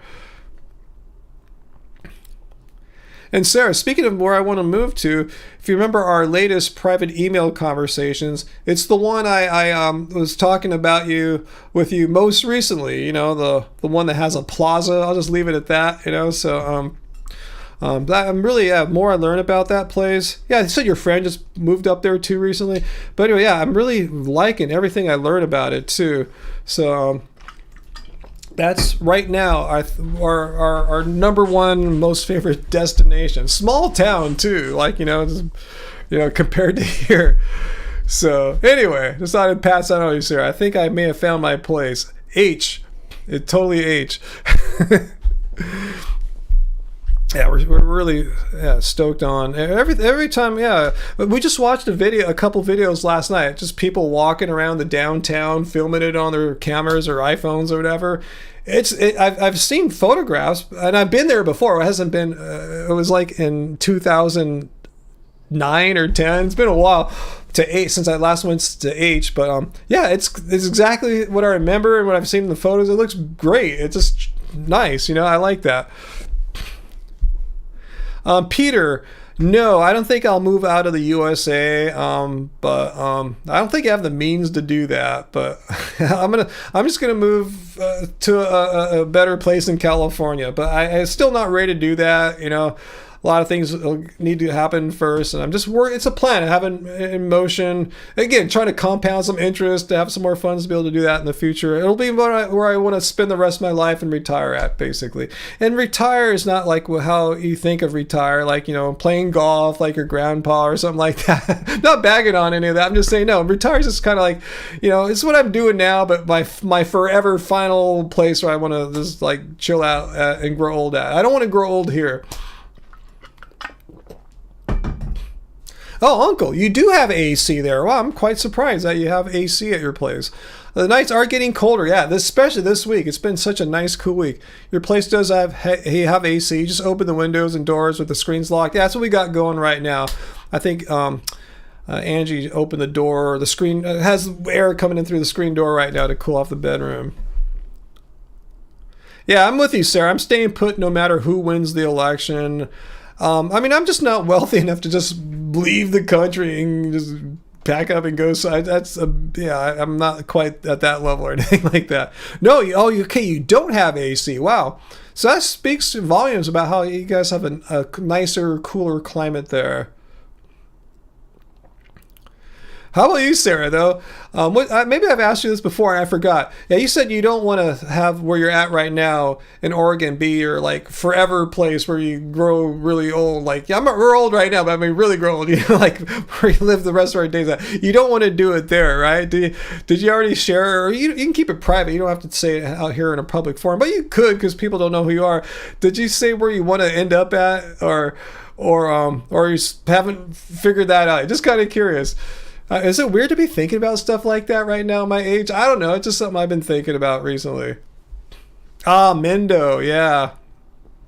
Yeah, that's kind of my thing, too. I'm going to stay in this area as long as my mom's alive.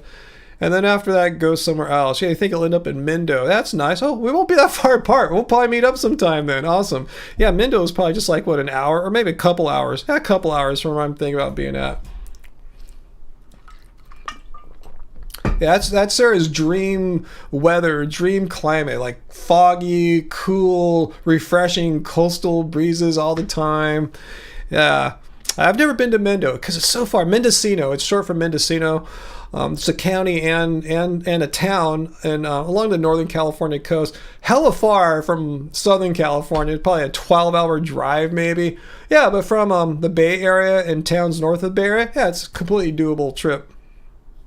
Yeah, it won't be too far from H for sure. Yeah, that's Angie and I think of all the great places we want to go visit and travel to, and just explore. Not even far trips like that, but just all around within 20-mile radius. So much nature to go to. If you look at a map of where I live at, there's no separations of towns. Like I have Long Beach right next to Seal Beach and Huntington. They're all next to each other. There's not like a gap between them. It's just sprawling suburban stuff as far as all the way from the Mexican border to basically Santa Barbara. It's crazy. Uncle, no, I'm not going to start a pot farm. I'll just buy from them or something.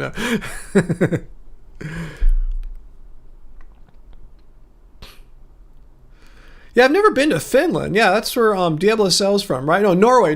That's right. Yeah, Norway. Yeah, I've been to Sweden and Denmark, but yeah, I never made it past there in that area. I almost made it to Norway, though. We were going to go see the Bergen Fjords, or at least go to Bergen, but we didn't make it. We decided instead to go further south to Germany and went and visited Berlin. That was my one European trip so long ago. 1989, I think it was. It was ancient history. Wow, you rented a Volvo for a month and drove all over Norway, Sarah? That sounds totally awesome. Wow, when was that? Carl, this summer you've been doing tons of hikes. You never did. Within about 60 miles. It's been awesome. See, Carl, that's what I'm so jealous of. I've done all the hikes here within within 30 miles. I've done them all. I've done them all multiple times. Maybe not all. There's probably a few, but there's a few little trails hidden in between some housing tracks and stuff like that. But I've done most everything. And I want to go somewhere where I'm new again. I'm like a kid again. Everything's new and fresh as opposed to, I've done that 100 times, boring. It's kind of like that. I feel like I'm kind of in this weird rut in life. and I want to go somewhere where I can just kind of be a new person again, learning, exploring, and all that. So we'll see how that goes. That's not right now, but later on. Oh, when you were in high school. Awesome, Sarah. Wow. Yeah, that's when I went to Europe too. Not in high school, but in 1989, a little bit after high school, a few years after. Medical midlife is like a midlife crisis thing you're talking about having? Maybe, I don't know. I thought midlife crisis means you go out and buy something expensive and you feel young again or something like that. Now I'm talking about like just changing up my whole living place. All right, Riley, you can ask the question, but if it's really controversial and / annoying, I'll reserve the right to not answer it. Is that fair enough, Riley? Bill, hiked to the mailbox a few minutes ago. I need 5 days to recover. Awesome. Yeah, Jessica. Yeah, more nature in Connecticut, I imagine, than the area I'm at here. Yeah, just too many people. I tell you, there's 500,000 people in my city. And I tell you, my city doesn't really have a border per se. It just morphs into the next town that has another tens of thousands of people. There's way too many people here. Yeah, I'm just kind of over it. I just want something new now. I'm 57, kind of looking for something new in the future. Okay, so Bend was novel for you, Sarah, for a few years. That's Bend, Oregon. And now you're settled in and cruising. Awesome. That's what I want to. I want to have that transition where it's new and novel. Yeah, I'm cruising. Yeah, I'm still discovering new stuff and making new road trips. Like, yeah, go to Mendo, drive over the mountains to Jenner real quick, and, Russian River, everything. There's so many cool things to do up there in Northern Cal. 100K people in your town. That's pretty serious there. Way bigger in age, but you're in the middle of nowhere. You love that. That's cool. That you live in it's kind of cool. Like you're in the middle of nowhere, yet you have with 100,000 people population in your town. You must have all the services you need, right? So you kind of have the best of both worlds in a certain sense. Middle of nowhere, but you can get things done. You need your car service. You need to go to a special doctor, or you just want to go get some food at Chipotle or something like that, the little conveniences of not being in the middle of nowhere. Milo, traveling is destroying the world. Listen to the song Inner Light by George Harrison and the Beatles. Which is it? Is it a Beatles song that George Harrison wrote? I can't say I recall that one, but I'll check it out. But I don't. I mean, I'm not trying to defend myself, but yeah, we don't travel. I haven't spent a night away from here. Like Angie and I, last time we took a trip was in 2019, and even then it was not that far. It was in Central California, San Luis Obispo, Morro Bay, that area. Just like maybe a 3-hour drive, maybe 4 if you go slowly. Yeah, we don't really travel much anymore. We're homebodies. Let's see, Jay, you just went to the Russian River, never lived there. Spooky people, really? What'd you see there? I remember in the 90s, when I was staying in San Rafael in the 90s, the golden era, Sarah says, the epic times of San Rafael. I remember I went up to the Russian River and rode a paddle a canoe down the river, and then they bring it back to your car when you get down low.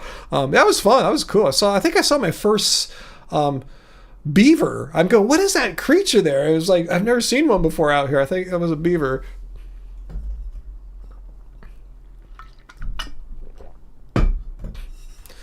You do regional getaways besides, your trips to family and stuff. So that's all I want to do. I want to have more like little trips, regional getaways, stuff like that. Okay, that was Burke's Canoe Trips. I was trying to figure out which company. I saw there's a couple companies that do the canoe trips, and the new one was like Rivers End or Rivers Edge. And I go, I don't remember it that. So you think it's Burke's, because it was definitely in the 90s when I did it. So I'll look that up. I wonder, do you know if they're still around? Because Angie's heard about my canoe ride down the Russian River 100 times. I'm hoping they still do it and they're still in business, because I know you can get a kayak now, but there's just something cool paddling a canoe down the Russian River.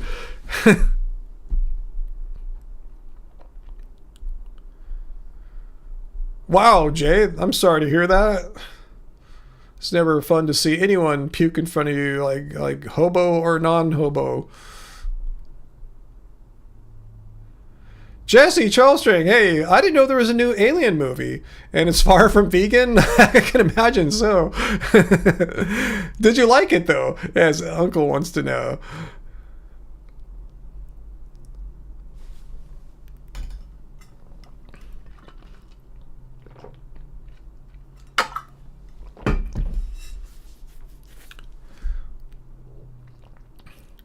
Let's see. What else, you guys? Any questions for me? I've been on almost 2 hours. This is the time when I really start feeling hungry.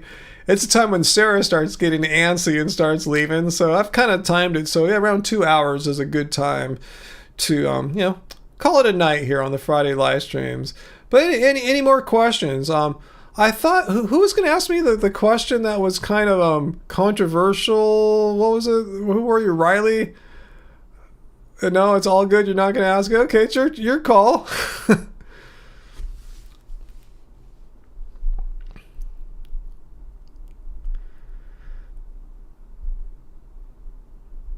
Oh, okay, Bestie just got home from camping. Awesome, Sarah. Yeah, go hang with Bestie. I'll be going in a second. Angie's probably watching one of her favorite Korean reality dating shows right now or something. It comes out. They release it every Thursday night or Friday morning, so she usually she usually saves it for when I'm doing the live stream. But yeah, I'm starting to feel a little hunger now. Probably getting a little tired too. I got up around 7:45, 8, something like that, which is pretty early for me. I'm a late riser, which is not a lazy thing. Science shows it's a real thing. There's a real thing as late risers. Our brains are wired a little differently. I like to get up around 10 if I can, 9:30 or 10. 7:45 is a bit kind of for me. So anyway, okay, thanks for sharing that about the Beatles / George Harrison song there, Milo. Thanks. I'll try to remember that title and check it out. Okay, so you did like the new Alien movie, Jesse. Awesome. Oh, Angie's cooking, actually. Oh, sweet, Angie. What are you making? I don't smell anything right now. Will it be a surprise, or do you want to share it with the live stream crew, what we're going to have tonight? Because I wouldn't mind you sharing it personally. I have no problem with that. Oh, where does Angie watch that show? Oh, it's an app on the Apple TV app. I mean, actually, the physical little, looks like a little tiny computer, the Apple TV. Fridge, you get up at 4:30? Awesome. Oh, I think I know what dish that is. That sounds good. Do you need some help with me on rice? Because I can end this live stream right now. It's pretty much 2 hours right now, an hour 56. Let me know if you need some help with rice, and I'll come in and help facilitate. That's how it often works out. Angie's like, the maestro in the kitchen, the master chef, and I'll try to help and facilitate where I can. Oh, I'm just watching you on your phone. Okay, on the phone. Awesome. Yeah, let me know. I'll facilitate some rice with that if you like. That sounds good. Potato and green bean curry. That'll go down nice. Yeah, we just got some fresh potatoes today, so that'll be that's a wise choice there. Yeah, use the ingredients that we got. Thanks for the tip.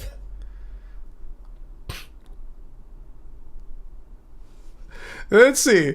What's that, Peter? First of all, thanks for the tip there, Peter. And my plan to respond to VD's latest video of you, the one where you said Paul Saladino is wrong about no vegans in the Olympics. She's saying I'm wrong? So she's saying no vegans got medals in the Olympics, like Vivian Hong of Hong Kong didn't. And she said she is vegan. She's against animal cruelty and she eats no animals. So she's saying it's a lie. That didn't happen. That's funny how meat eaters sometimes, especially completely dishonest ones, will try to rewrite history. She's going to go into the Olympic medal book where all the records of names of the winners of gold medals, and she wants to cross out Vivian Hong's name. Like, why should Vivian Hong not be a gold medalist? She's a vegan. Like, what the hell? That's ridiculous. I'm not going to respond to that. It's just completely nuts.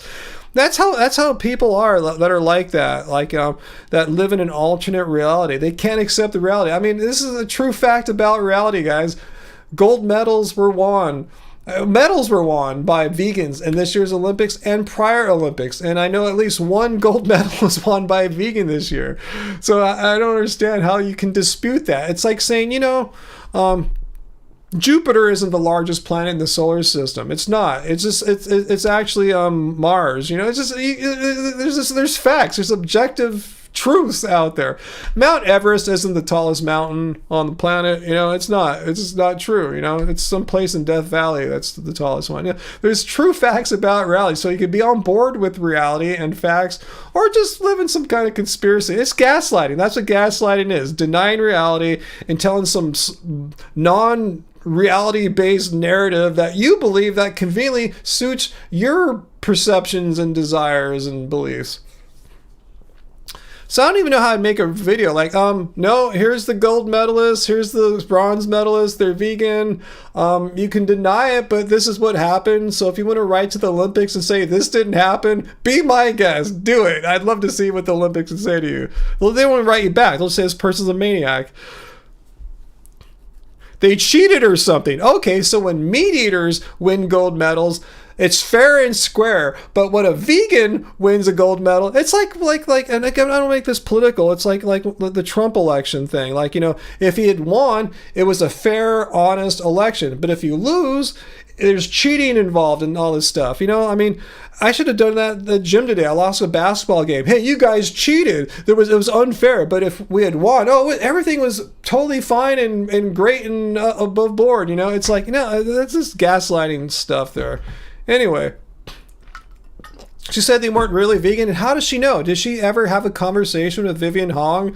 Not that I have, but Vivian Hong said, I am vegan. She said that. She said she's against animal cruelty, and she showed that she eats all plants. So I don't know how how is that not vegan? She's somehow secretly eating meat. This is just complete nonsense. Thanks for sharing that, Peter, but it's just stupid to respond to something like that. How does she know they cheated? How does she know this for a fact? Is there evidence that these vegan athletes in the Olympics were eating meat secretly, before or during the Olympics? These are the things. This is an extraordinary claim. These are extraordinary claims because about multiple people. Extraordinary claims demand or require extraordinary evidence. We just don't want someone's demented, gaslit speculations as proof. You got to show us what you got. Yeah, it's that exact how Earthling Ed, he must be eating meat because he's so attractive and has such nice hair, He can't be doing that as a vegan. It's impossible. How do you know this? How do you know that a vegan can't have nice hair and be attractive? Hey, that was me not that long ago. My hair's still not that bad, but anyway. It's a lot of rambling. No surprise, Peter. That's all she can do. Gaslight and ramble. That should be her channel name. Instead of VD, it should be called G and R. Gaslight and ramble. Because that's exactly all the channel does. It gaslights and rambles.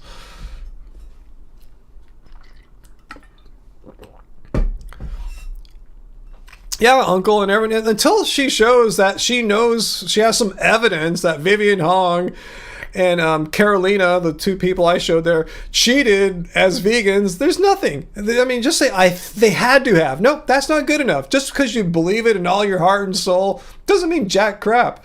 Show us some evidence. Just because you don't believe it, that doesn't count as evidence. Just because you refuse to accept reality, that doesn't count as evidence.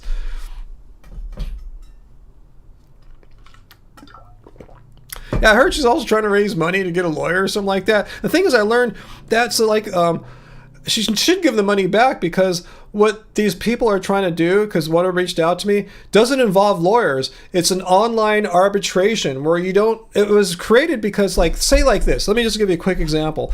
Say someone steals my content and I file a copyright claim. Well, in order for it to fully get to the next level, to give a strike and I get my content back, you in the past had to go to court, but it would cost you $10,000 or more over a video. It's going to make $500. It's just not economically worth it. So it was created in recent times. So it was this online arbitration court, which is essentially free, for any claims under $65,000.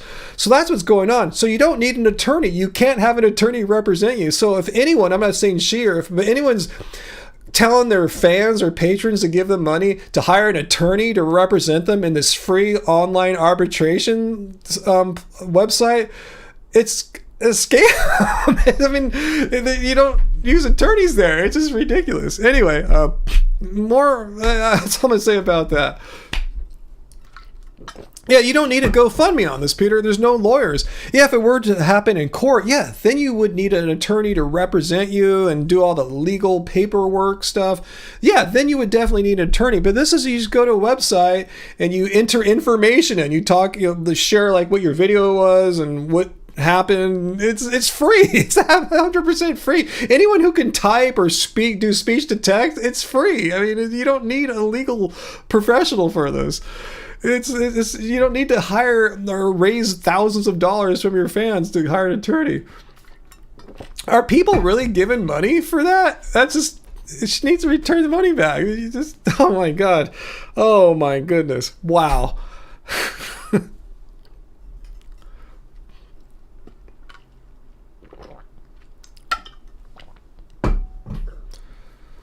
Whoa, she's deleting videos and community posts and stuff? Really? Is this true? You guys seem to know more what's going on. Yeah, cool. Delete some of my vids. Maybe I'll join this legal thing if that's what it takes to get my videos removed from her, ones where she makes all this bullshit about me. And using my content, never even showing her face, just showing me, then just pausing it, and talking for 10 minutes like. Anyway, Anyway, I should get going. It's a little over 2 hours now, but I stayed to hear what you guys wanted, what you were sharing about this legal thing, because that does interest me for obvious reasons. And I'm not saying I'm going to join it, but I'm not saying I'm not going to either. I'm just still weighing it out because I have many other things I'm working on right now, especially with all the things that have been happening to me this summer. Trying to just wisely judge where I should focus my energies at any given time. And I tell you, we have a lot of music stuff that's been put on the back burner, a little bit delayed, not shelved, but just delayed because of all this stuff. So that's the most important thing to me, as far as more important, I should say, than fighting with someone. Anyway, guys, yeah, thanks, guys. Thanks for being here. It's good to see you guys. I tell you, I missed you guys. I missed coming last Friday. So new videos next week. I don't have a new one planned yet. So Peter, please send me some more ideas, and no more about VD. I don't want to really give her any more attention right now. But yeah, if you have any other stuff, anyone else quit being vegan, or someone said something stupid, definitely let me know, Peter, what you got. But I don't really want to deal with her again. I've given her way more attention in 2024 than she deserves. So no, let's just find something else. But yeah, please, Peter, send me some more stuff. I have a couple ideas too, but yeah, Peter always sends me these great videos I didn't know about. So if you got something, please send them over. And also, I want to thank you, Peter and Uncle, for moderating tonight. Pretty easy, except for that one guy that claimed that you guys blocked him, saying he wasn't vegan and got timed out or something like that, which I find hard to believe. But anyway, I had a pretty chill night. We really had pretty much next to no trolling, so this was a fun night. I mean, I was kind of ready to rip someone a new one if they came here and started giving us crap, but it was a chill night, so I'm glad we had a nice, peaceful, low-key evening where we could just be friendly and, have a good, chill time and not get all worked up. It's been so nice since I banned a certain person a couple weeks ago who was just getting us all pissed off every week. So it's been really chill. So hopefully you guys are appreciating his getting banned. I don't want to mention his name or anything, but you know what I'm talking about. I think that was a wise move. It was a long time coming, and I apologize for not having done it sooner. Because you can tell the vibes are like just infinitely better now. We're not all getting pissed off. So yeah, Angie and AJ, see, talking about Angie's shorts, not her pants or anything, but the YouTube shorts, the vertical format dimension videos. Angie's been doing quite a lot of those. She does more shorts in a week than I do of these videos, even if you count one live stream and one just regular me responding to some guy or gal or whatever. Yeah, she does more than 2 a week. So make sure you're subscribed.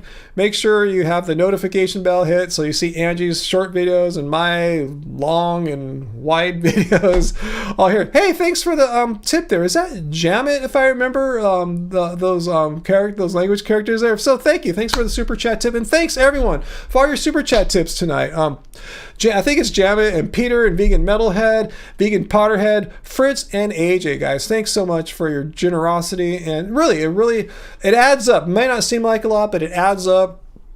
You know, to everything else we do, and all kinds of adds up, and we kind of found a way to kind of make it all work and get our bills paid and bring you guys vegan content. So thank you guys so much. I really can't express my gratitude enough to you guys. All right, guys, I'm gonna go join my talented and beautiful wife and enjoy this potato curry dish that she's got going, and see if she needs any assistance or anything else from me, guys. So I'll see you guys next week. Hopefully, I said 2 videos, respond to some guy, Friday live stream, and some shorts from Angie's. And if you have anything else you want to talk about, save it for next week. We'll talk about it then, guys. So remember, doesn't suck being vegan. Much love to y'all. Bye, guys.